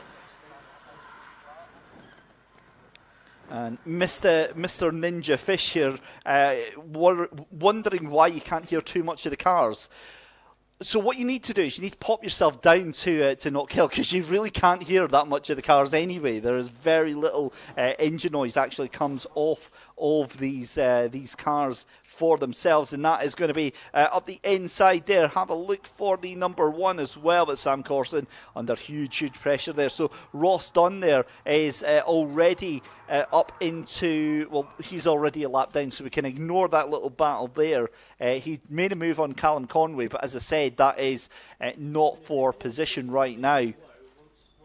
So with just over 20 minutes left to go in this race then, all the pressure in the world is on the shoulders of young Sam Corson ahead of Ryan Smith and Finlay Brunton. That number 13 car sends it over the curbs of the chicane there. You can see almost drifting the car around, power sliding that car around the corners here, and it looks dramatic, it looks wonderful, but it's questionable about whether or not you actually gain any extra speed from being able to drive the car like that. Some would say yeah. I'm not the biggest fan of it. I think that you do lose an awful lot of momentum, and that certainly would be suggested with the fact that Martin Nisbet now onto the tail of our second place car here. Sam Corson getting a tiny little bit of breathing room, as that's going to be a move up the inside. Is that going to be a move for the lead? Late under the brakes, you can see the car squirreling under braking there. Very late. Great job done from the number 13, but can Sam Corson get the cut back? They're going to be side by side coming down the back straight here. This is fascinating stuff. Who would have thought this is a 90-minute race? You thought this is a 10-lap race that we've got going on here. Sam Corson could have the inside line for Clarks. Can he get that car pulled in? He does. Sam Corson regains the lead of this race after a very brief change of the lead there for Finlay Brunton and Ryan Smith. Amazing action that we've got going on here. This is everything I thought it was going to be and more. Brilliant stuff there. Lanya asking if we're going to be interviewing the drivers after the race. We will be going and having a chat with our top 3. And I get the feeling I know, Lanya, why you're asking that question. Anyway, back to the race itself. But this is just... I honestly cannot take my eyes off what is going on right now on the track here. Fascinating battle right now. Sam Corson is literally having to fight the world right now to hold on to this top position, as we can see that shared number 13 car in second place there, having to do everything they possibly can. They're honestly wanting to try and throw the kitchen sink at Sam Corson at this point, but it's to no avail. The problem is they've got that 117 of Martin Nisbet, and if Martin Nisbet fancies getting himself involved on this one as well, then all bets are off, I'm afraid, ladies and gentlemen, on that one, as we've got now just 20 minutes left to go in this race. And you can see now already a little bit of daylight, a little bit of hope for Sam Corson, as that number 13 getting dragged back into the clutches of the 117. I wonder if it's maybe pushed a little bit too hard on this opening stint of the restart here, because it's now looking closer, as that's going to be off into the gravel there. That is the number 77. Oh, Lanya, I'm so sorry you had to see that, but to be fair, it's resting on top of the gravel. There's your answer to your question. Can a car, if it goes off, rejoin the track? Well, I'm afraid your brother has just answered that one for you. Right, so thankfully it didn't look like it was too much of a hit there, plus these C1s are fairly rock steady anyway. Back to the leads of the race here. And again, Sam Corson now, he's in a really good position, because now that 13 is having to defend like crazy from the car in third place. Martin Nisbet fancies having a go at this right now. And they're almost, nose to tail coming out of the corner at Clark's here. So just thrilling action that we've got going on right now. And down through the compression at Butchers. Again, it feels so weird saying down through Butchers, because coming from the traditional clockwise way, of course, that's the lead up to the hill to the chicane there. But Sam Corson getting caught a little bit there by Ryan Smith and Finlay Brunton in that shared number 13 car. But yet again, have a look at Mark Nisbet tucked in the tail end of that car in front, and we are nose to tail. You would never tell that we've only got 18 minutes left to go in a 90-minute race. That forces the number 13 out wide. We're almost 3 abreast going into the hairpin. Late on the brakes for Sam Corson. The car squeals under braking, but he gets it going again. Great defensive driving there from Sam Corson. He holds on to this lead, and I have got absolutely no idea where this is going to go. I've got no idea who is going to take the race win on this one. All I know is I want more of this. I am desperate to see more of this endurance type racing here at Knockhill. Absolutely brilliant stuff here, and I can imagine that every single one of these drivers involved is going to leave and have a chat with Ant with the biggest smile on their faces after what has been an exemplary drive from all of these drivers here.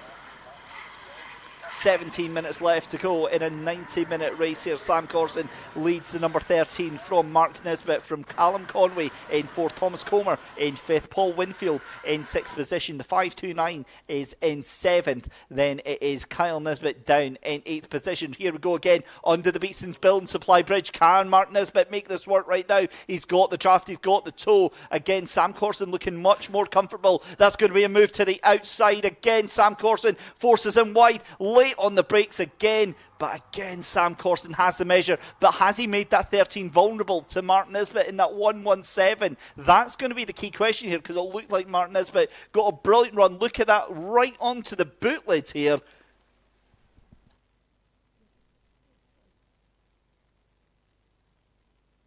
Side by side, and this is thrilling action. The 13 under all sorts of pressure, and this could be it. That could be side by side. It's the moment for Mark Nisbet. Is he going to get the run through the chicane? He's got it done. Mark Nisbet up into P2, and that sends the 13 down into 3rd position. And what that also means is that Sam Corson now still in the lead of this race by about a second, because these two are going to fight tooth and nail. They're going to slow each other up, and Sam Corson will be delighted with this in the cockpit of that car right now.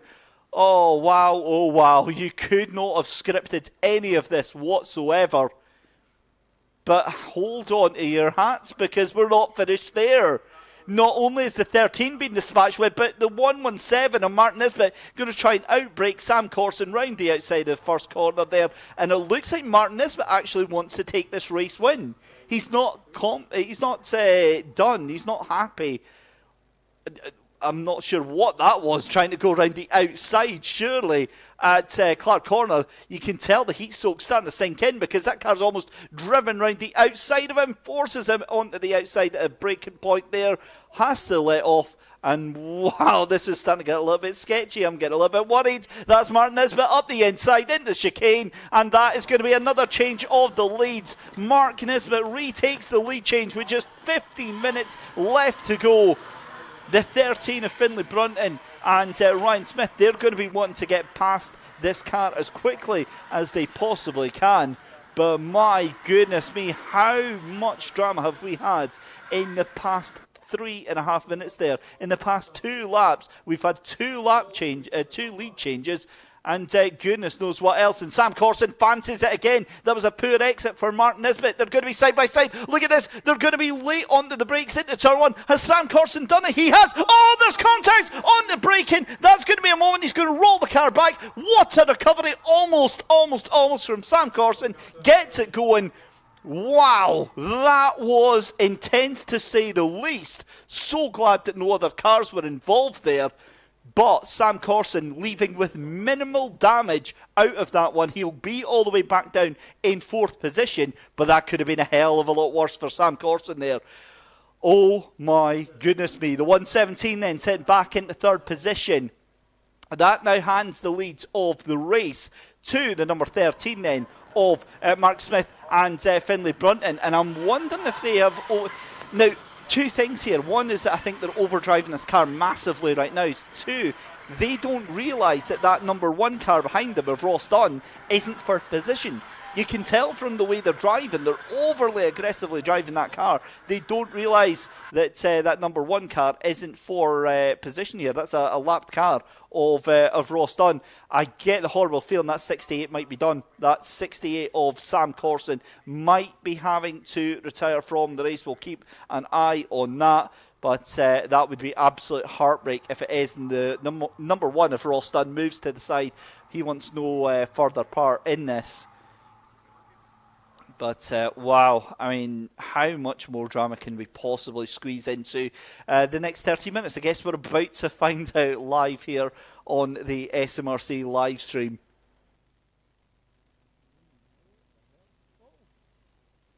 Oh, and a huge moment for Ross Dunn there. He caught the tail end on the braking zone there. Sam Corson, he is absolutely rated.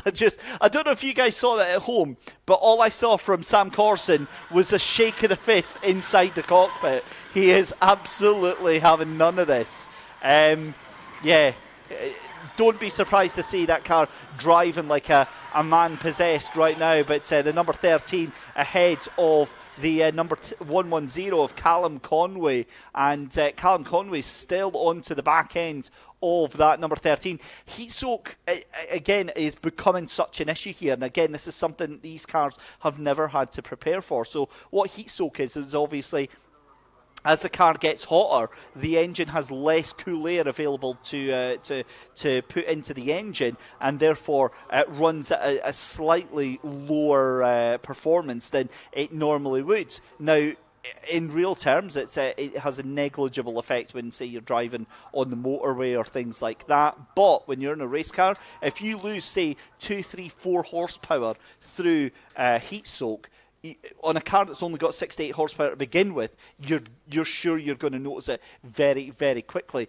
And weirdly, one thing that I found worked is actually if you put the heaters up full in the cockpit on full heat, it actually dissipates some of the heat from the engine bay. Really bizarre, but it did seem to work. So Sam Corson, yeah, he is not taking any prisoners right now. He wants to get back into the podium. Tell you what, if Sam Corson gets himself on the podium, that will be one of the strongest recovery drives I think we've seen this season from the C1 drivers. But we are just over 10 minutes left to go in this 90-minute race. Now, again, I mean, I was coming into this thinking a 90-minute C1 endurance race. What are we going to be having in store for us here? But yeah, absolutely loving it. I think they've definitely proved that there is an appetite for this type of racing up here in Scotland for sure.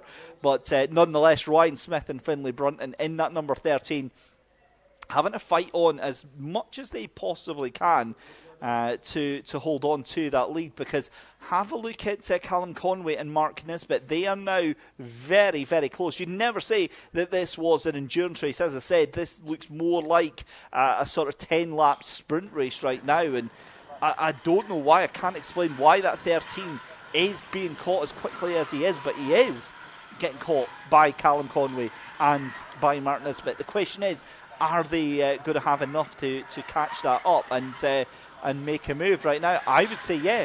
I would say within 2 laps or so, because I'm looking at the lap times here. The lap times don't make any sense because they don't explain why that 13 is getting caught up there. That last lap from the 13 was a 1:11.184. Callum Conway was 0.4 of a second slower than the car in front. In fact, no, I've just realised, sorry, I was looking at the best time, not the last time there. It was a 1:11.6 for Ryan Smith, and it was a 1:11.7 for Callum Conway. Fastest man on the track, personal best. Anybody want to guess any?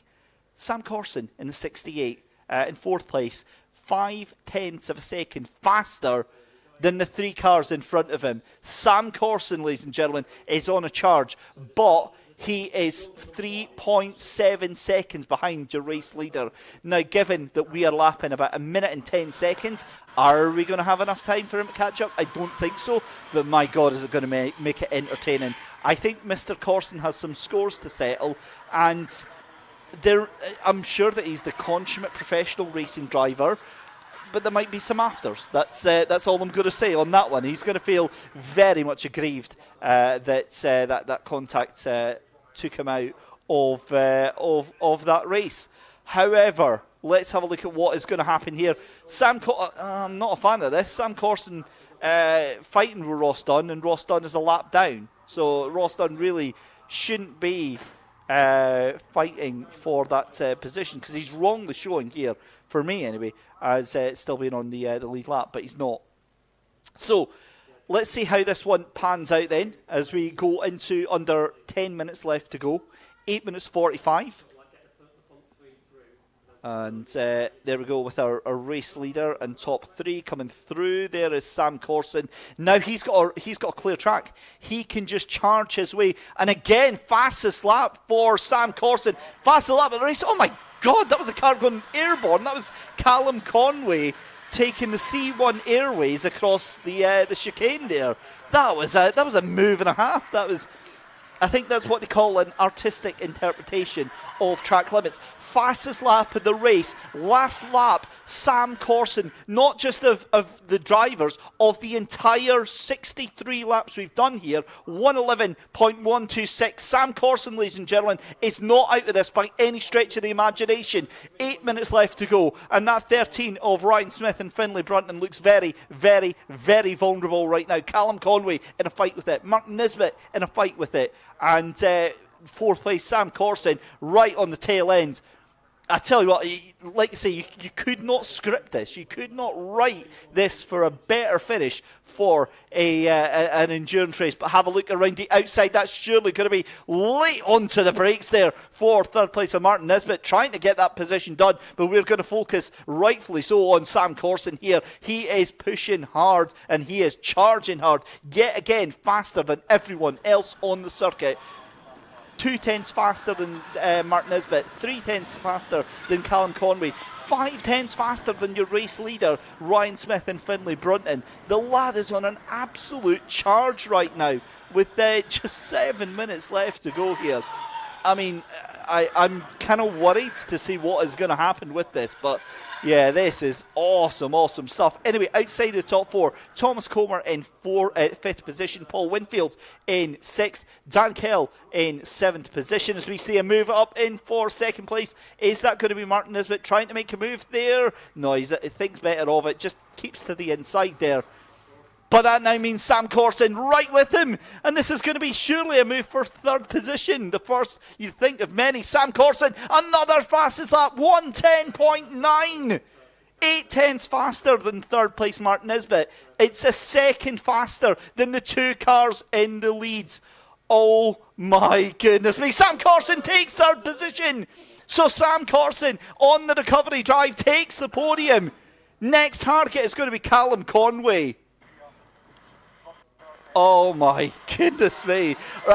Again, as a commentator, we're supposed to be completely detached, completely impartial. Every single fibre of me as a racing fan is wanting Sam to catch right back up to that leading two. Oh my goodness me, what a storyline this is here for the Scottish C1 Enduro in association with Scottish Motor Trade Association and Reese Motorsport Insurance here sponsoring race day for the SMRC. Oh my days, this has been one of the most glorious days for C1 racing here in Scotland. It really has been a beacon for what this championship represents and what it has to offer here. But it's still the number 13 out in front by just half a second. Sam Corson there, that last lap round was a 1:11.8. And he is now just 2 seconds off of the race lead right now. That number 13 ahead of Callum Conway, who we didn't even realise was going to be a contender for a podium position right now.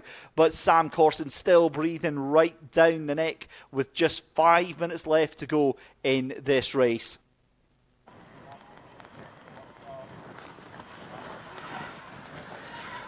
They're like little pogo sticks coming down the hill over through the chicane. But Sam Corson, I mean, he is just driving possessed right now. He is pushing so hard with this car, already almost onto the back. I don't think a win is going to be happening for Sam today. I'm not putting it out of the question. I mean, nothing's out of the question. Sam should have been into a wall on the entry into turn 1 there. That's what should have happened after that contact there. It was looking so close there. Sam Corson, though, comes across the line 1:11.3, half a second faster than Callum Conway in second position.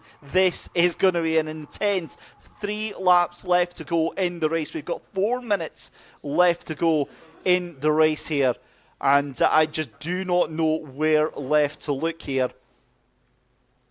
Fascinating stuff. Ryan Smith and Finlay Brunton still in the lead of the race. We cut back a little bit further back. That is going to be, I think, the 822 and 529 of Paul Winfield and Dan Kell. But here we go, Sam Corson right on the tail end of your second place car here. Callum Conway, your number is up, my friend.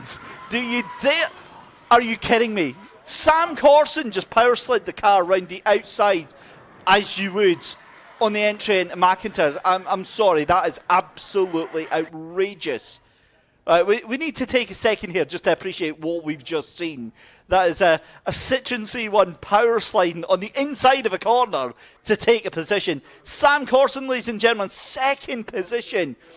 Now here we go. Can we get down into the lead of the race here? Goodness me. Right, let's take you through the rest of the field then. As we said, Martin Nisbet down in 4th position. Thomas Comer in 5th. Paul Winfield in 6th position. Dan Kell in the 529 in 7th position. Kyle Nisbet in 8th. Lazu Benet in 9th. Ross Dunn in 10th. Rich Flett in 11th position. Aidan Wilson in 12th, 13th position for John Proctor right now in that 460, and the 88 of Henry Gillespie has retired indeed from this race.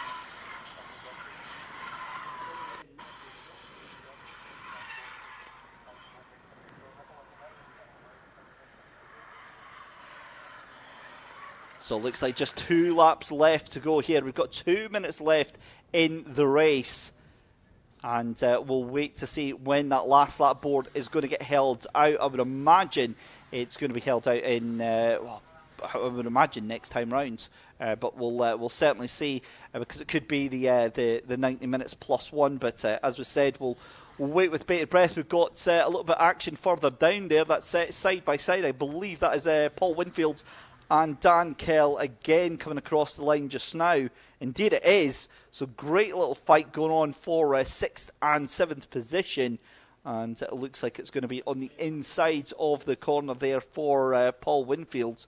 As we cut back to the leader with just 1 minute and 20 left to go.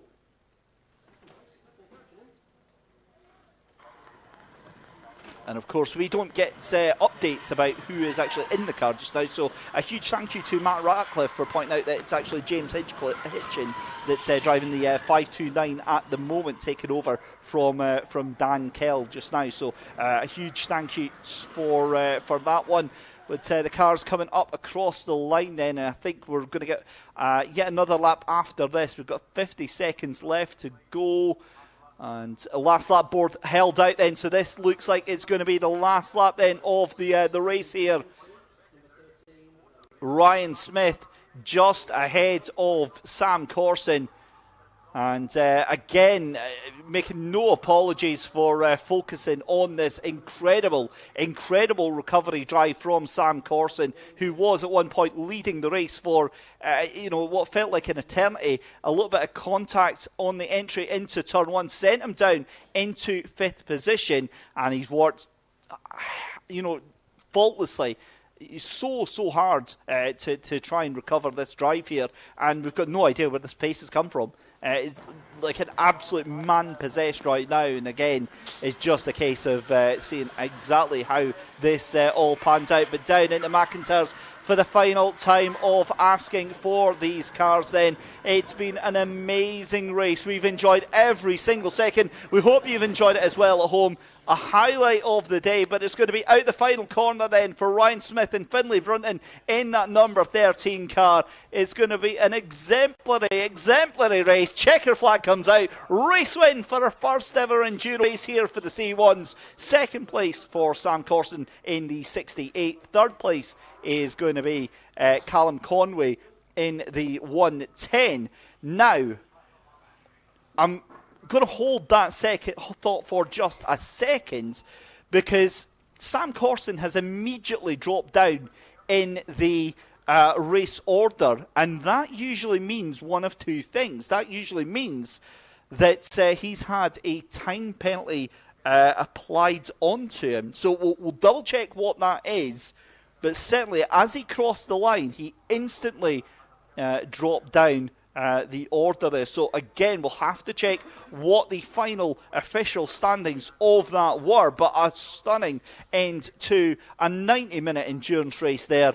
Huge congratulations to all of the drivers then. Let's take you right through the order then. Outside the top three, Thomas Comer finishes in 4th position, Dan Kell and James Hitchin in 5th position in the 529. Paul Winfield in 6th position. Kyle Nisbet in 7th. Sam Corson showing down in 8th position. We'll confirm that as soon as we can.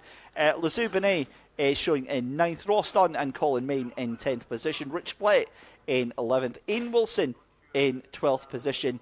And then John Proctor finishing out in 13th position. Henry Gillespie finishing in 14th. But my, oh my, what a brilliant race we had here.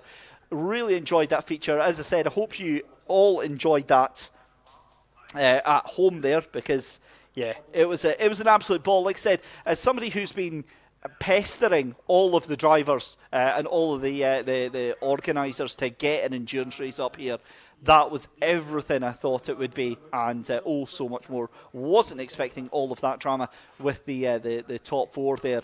And again, we'll have to clarify exactly what the order is, because on my timing screen that just updated as Sam came across the line there, Ryan Smith in the 13 and Finlay Brunton shown as race winners, obviously, but Callum Conway and Mark Nisbet shown as 2nd and 3rd place. So hopefully we'll get some clarification on that for you very, very soon indeed.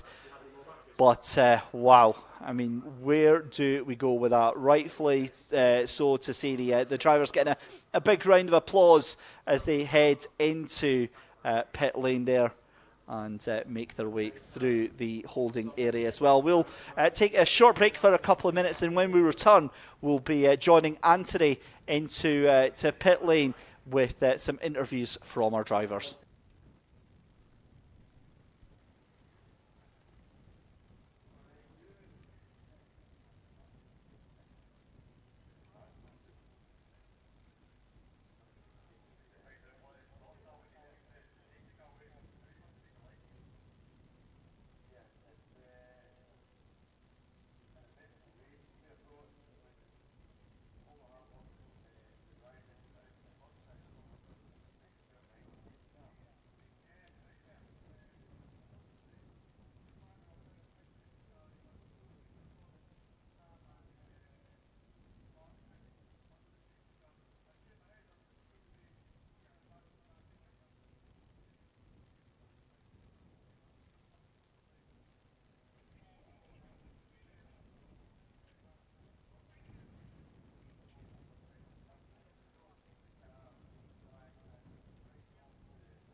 Oh.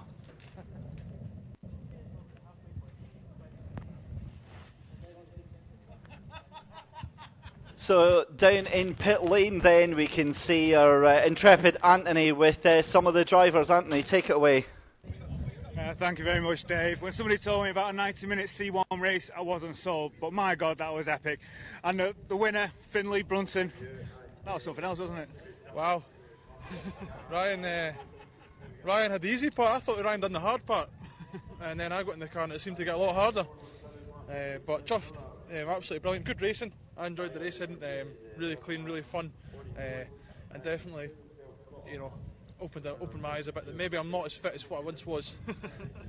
Well, you're shattered now. We're a bit concerned about people running out of fuel. Was that the case for you? No, we only maybe used 3 bars. So we went out with a full tank and it ran really light. And I don't run any ballast, so we decided to put Ryan in first when the car's heavy with fuel to keep it legal.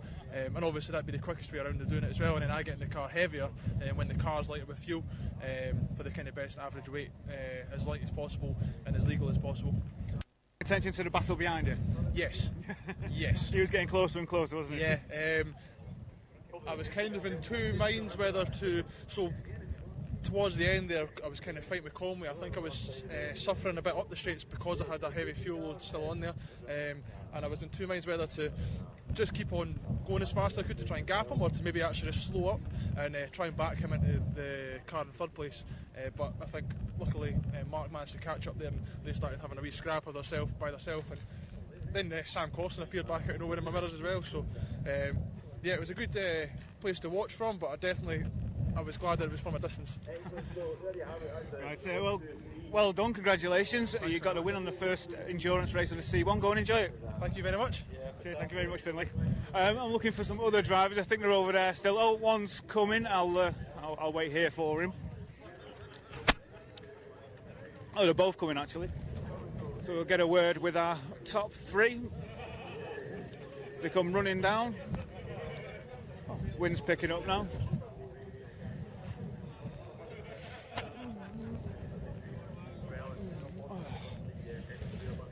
So, Mark Nesbitt.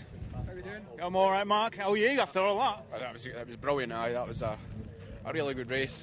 I wasn't too sure how far back in the pack it was until the safety car decided to let all the back markers pass, and then before you know it, I was right at the back of the safety car. So, first time starting behind the safety car. Carson came out of nowhere as well, didn't he? What was that? Carson came out of nowhere. Carson. Corson. Corson, yeah. Aye, from the restart. Yes. Sorry, the minis are about to go out. I can't hear anything down here. But anyway, congratulations on the podium. Thanks for that. Brilliant. Mr. Conway, how was that for you? That was really good. I enjoyed that. It's the first endurance race I've done since the British 24 Hour at Teesside. So it was a bit different, but it was good. So what's it like driving a C1 for a whole 90 minutes? How are the arms? They're fine. It just gets really hot inside. So, I mean, the window was down during the safety car and it got a bit chilly after that, but the sheer pressure of everybody in front and behind kept you sweating. And that last half an hour, that was something else, wasn't it? Yeah, it really was. I wasn't sure who was behind or who was in front, because before the safety car came out, the micro machine was behind me by about 10 car lengths, and then after the safety car was in front of me, so I was a bit like, who's who? And I got showed a pit board that said 4th, but it was 5 cars in front, so I wasn't sure what was going on. I just thought I'll pick my way through, see if I actually by marker. It was car number 1 done. Yeah, no, I wasn't actually sure, so I thought I'll just pick my way through, see how far up I can get. And then obviously Sam got past near the end there, but I seen his stop through penalty on the gantry when I was coming past in the last lap, so that gave me a bit of relief. Yeah. Well, you come away on the podium, so congratulations. Go and enjoy it. Thank you very much. Okay, and the minis are out on track for the last race of the day here at Knockhill. So I'll hand you back to our commentary team. Dave, over to you. Thanks very much, Anthony. A wonderful replacement for Andy Alston. So a huge thank you to that. Anyway, yes, here we are, ladies and gentlemen, as if by magic, the final race of the day. And it's back to the minis. It's to the minis And no R53s, of course, for the final race of the afternoon. It's they only get 2 races, whereas the Scottish Mini Cooper Cup, they get 3 as well. So great to see that. In association with Project 21 Detailing and supported, as always, by Yokohama. And they need the support this weekend because they've been burning through those tyres, something rotten. Pole is going to be as follows. Here's how they all line up. It's going to be Ryan Smith on pole position alongside Finn Marsh in the 22. Gordon Long gets 3rd position with Neil Hose in 4th. Dan Patterson is in 5th alongside Michael Weddell. 7th position is Jack Irvin alongside Chad Little. 9th is Chris Coburn alongside Ewan Robertson. Stephen Morrison alongside Ian Munro. And David Taylor scheduled to be at the back of the pit, the back of the line there. And I think I can see that car. The green flag flies. We get ready to go live for our last race of the afternoon. A huge thank you to everyone that's out there on YouTube watching us. It's been a fantastic day. We hope you've enjoyed all of the action. And yeah, this is always guaranteed to be a bit of a bumpy ride. The third mini races, if you've never seen it before, it's best described as what's like the third race of the touring cars, where everyone gets their elbows out, everybody gets a bit touchy-feely with all the other cars around about, and usually we have at least one car into the gravel. But hey-ho, it's darn sure enjoyable to watch, and we love every minute of it, mostly because we're not paying for the repair bills. But anyway, lights are on the Beatson Building Supply Bridge, and on the gantry we go racing for the final time this afternoon for the SMRC June Race Day, powered by Reese Motorsport Insurance, and it's a great start for the 94 and 22 Finn Marsh and Ryan Smith side by side then. Almost 4 cars wide into the corner, and hang on a minute, they made it work. What's going on here then? Well, all of the cars making it successfully. So this is what I like. All of them make it through on turn 1, and yet you can't get 2 cars side by side. Anyway, Neil Hose is up at the 2nd place there. What a start from him. All the way at the 2nd place there. Takes the car into Clark Corner, and he is now going to be gunning for that 94 of Ryan Smith.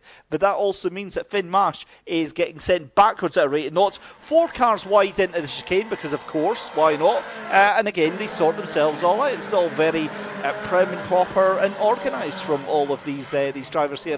I'm very much liking it. Ian Munro sent it up the inside of the corner there. Almost a little bit of contact there with Ewan Robertson in the 333.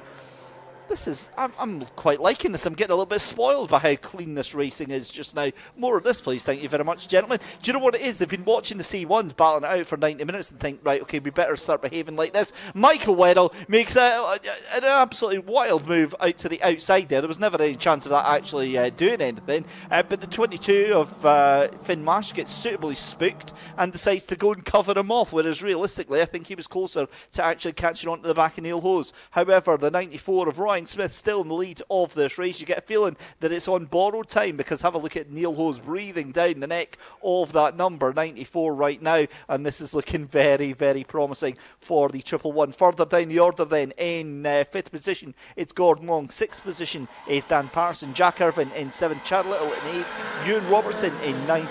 Ian Munro in 10th position, Chris Coburn in 11th, David Taylor in 12th position, and Stephen Morrison in 13th position.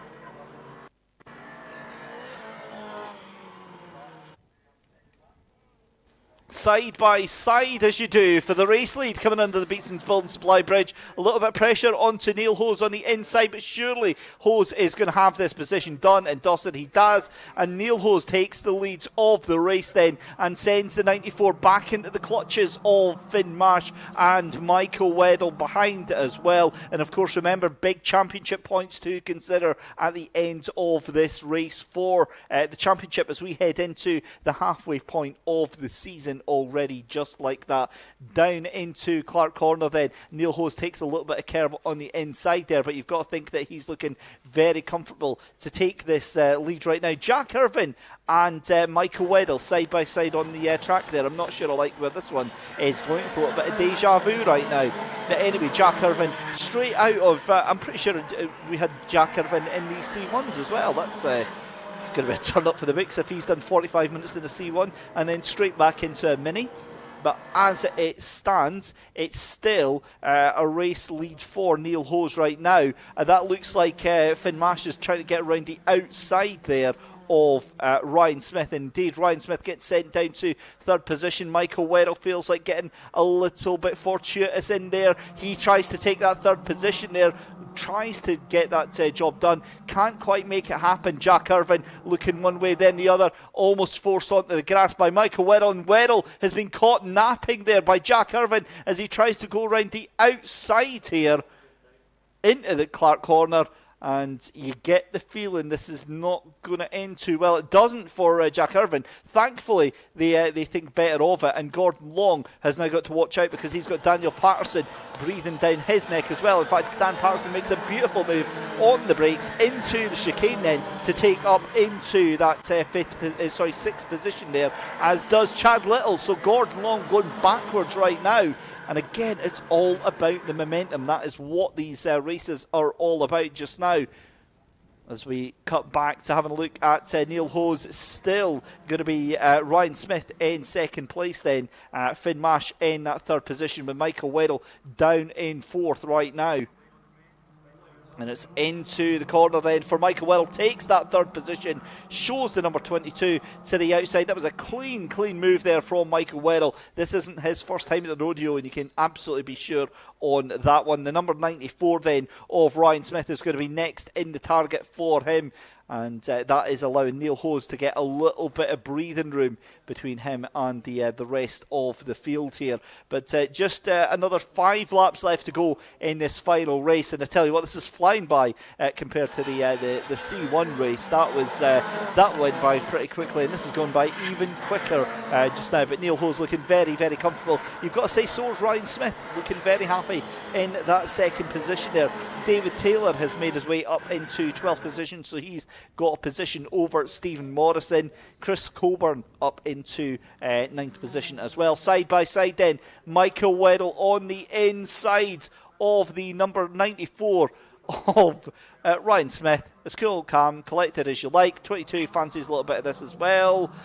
Oh, that's a little bit aggressive now. We're starting to get a little bit of fisticuffs and punching going on between the 22 and the 94 there. So Ryan Smith and Finn Mash are duking it out. And look at Jack Irvine up the inside there. He's having absolutely none of it. He gets boxed in and gets pushed back down into that 5th position there. So Jack Irvine trying desperately to muscle his way up there, and it's just not happening at all. Meanwhile, Neil Hose getting caught up from Michael Weddle. Now, this could be good because this could push the two of these into these the baying mob that's behind there.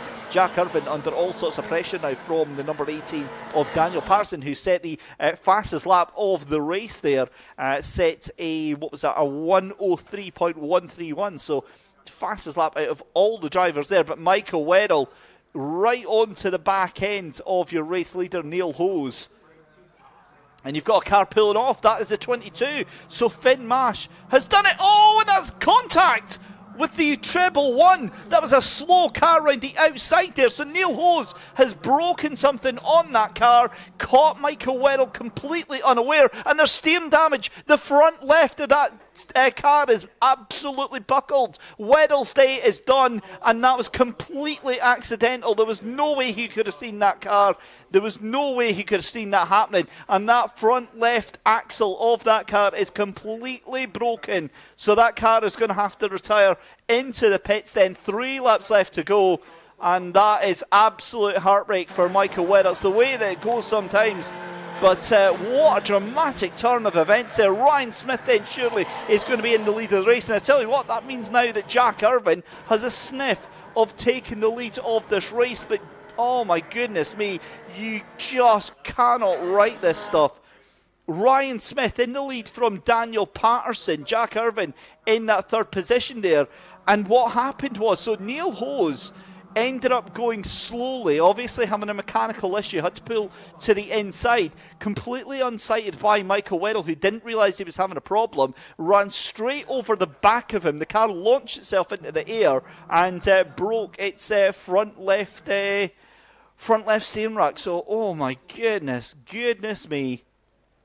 So it's been pointed out as well that Ryan Smith started in the C1s as well. So multiple drivers here getting as much driving as they possibly can from the action today here. So yeah, awesome stuff. Now what that means is that Gordon Long now moves up into 4th position. I think that might be his best ever finish in the C1. In the Scottish Mini Cooper Cup here. Brilliant result here. 2 laps left to go, so we're going to be on the final lap. This lap by here, we go across the board, and there it is. There's the change for the lead. It's going to be up the inside. Goes to 94 of Ryan Smith.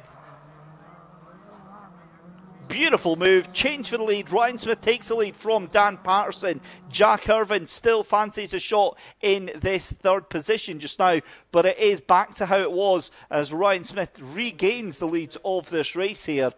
But is it going to last for the remainder of the lap here? Dan Patterson really wants to make this work, and Jack Irvine all over the grass on the inside there. But Dan Patterson is who we keep an eye with here, because this is for the lead of the race.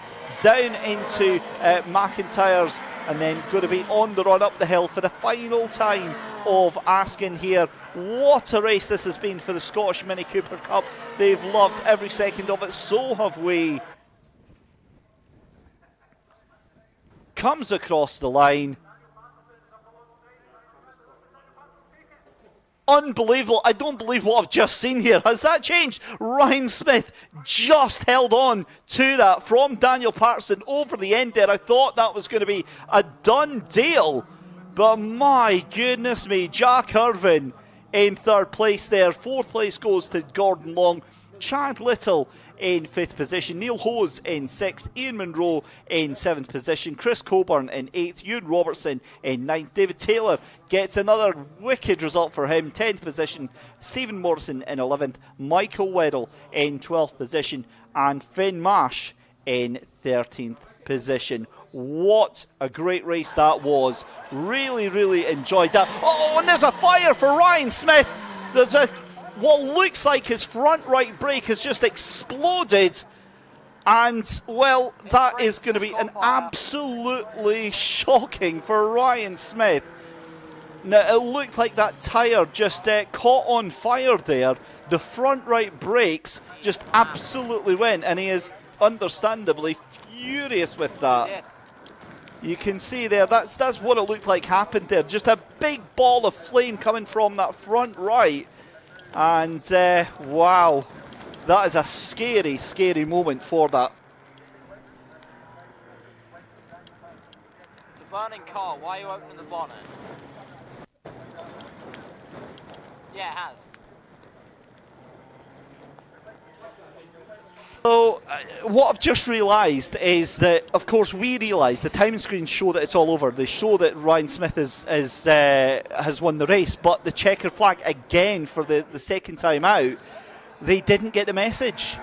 So Ryan Smith was still racing at that point. He's devastated, thinking he's just lost the win of the race, and he's actually won the race. So he's oh my goodness me! So big drama in the final race of the afternoon here, and oh wow, you've got to feel at this point for Ryan Smith, because obviously he's devastated. He's punching the air. He's lost the race on the final lap from what he thinks, and of course he's home and dry. Now, we had this last time out where it was actually in the 2nd race of the day. And the R53s were still fighting out. They didn't get the checkered flag, and they were still fighting out even though the race had been done. And they ended up collecting Ian Munro while they were fighting. So thankfully, yeah, that is done and dusted for Ryan.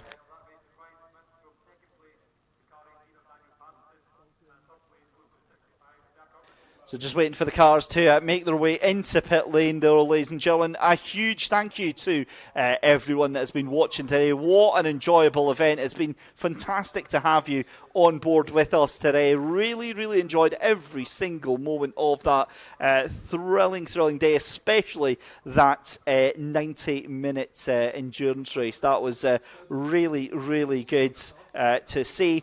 And obviously we get the YouTube chat. So Margaret Sutherland making a comment about my biasness towards Sam Corsten. I will apologise. I've got no biasness. What I did say though is, for the sake of like making it entertaining, I did want to see him catching up to the leading group, because that was just so exciting.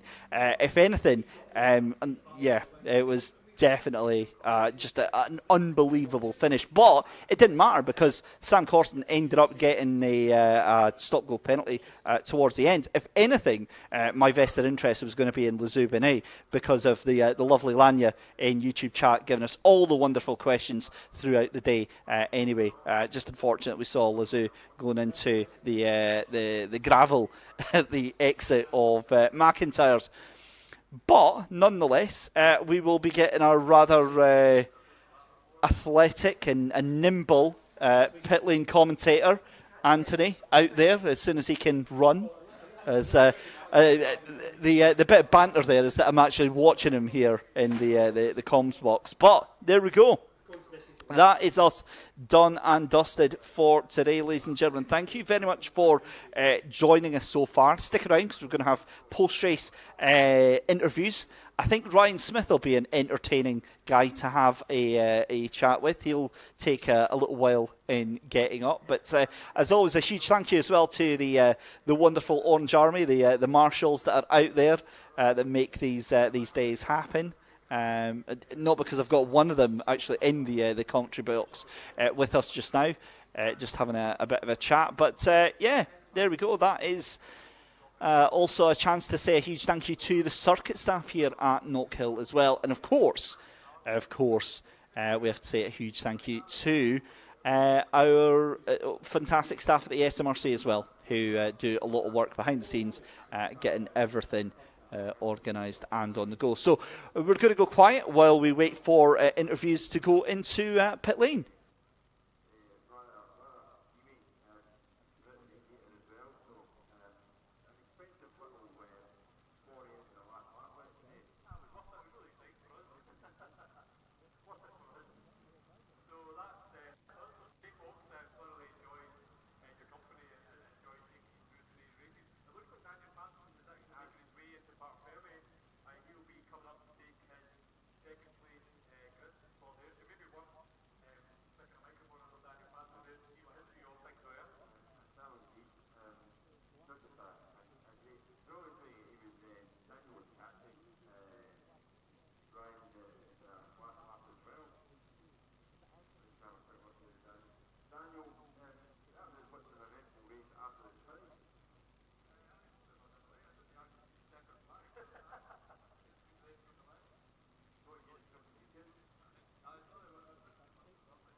So down into pit lane, our wonderful, beautiful, attractive co-commentator and pit lane correspondent Anthony down there with our, I'm presuming, much, not Dave. race winner. You're too kind. And here I am with third place man Jack Irvine. What a way to end the weekend. Third place, been a good day for you.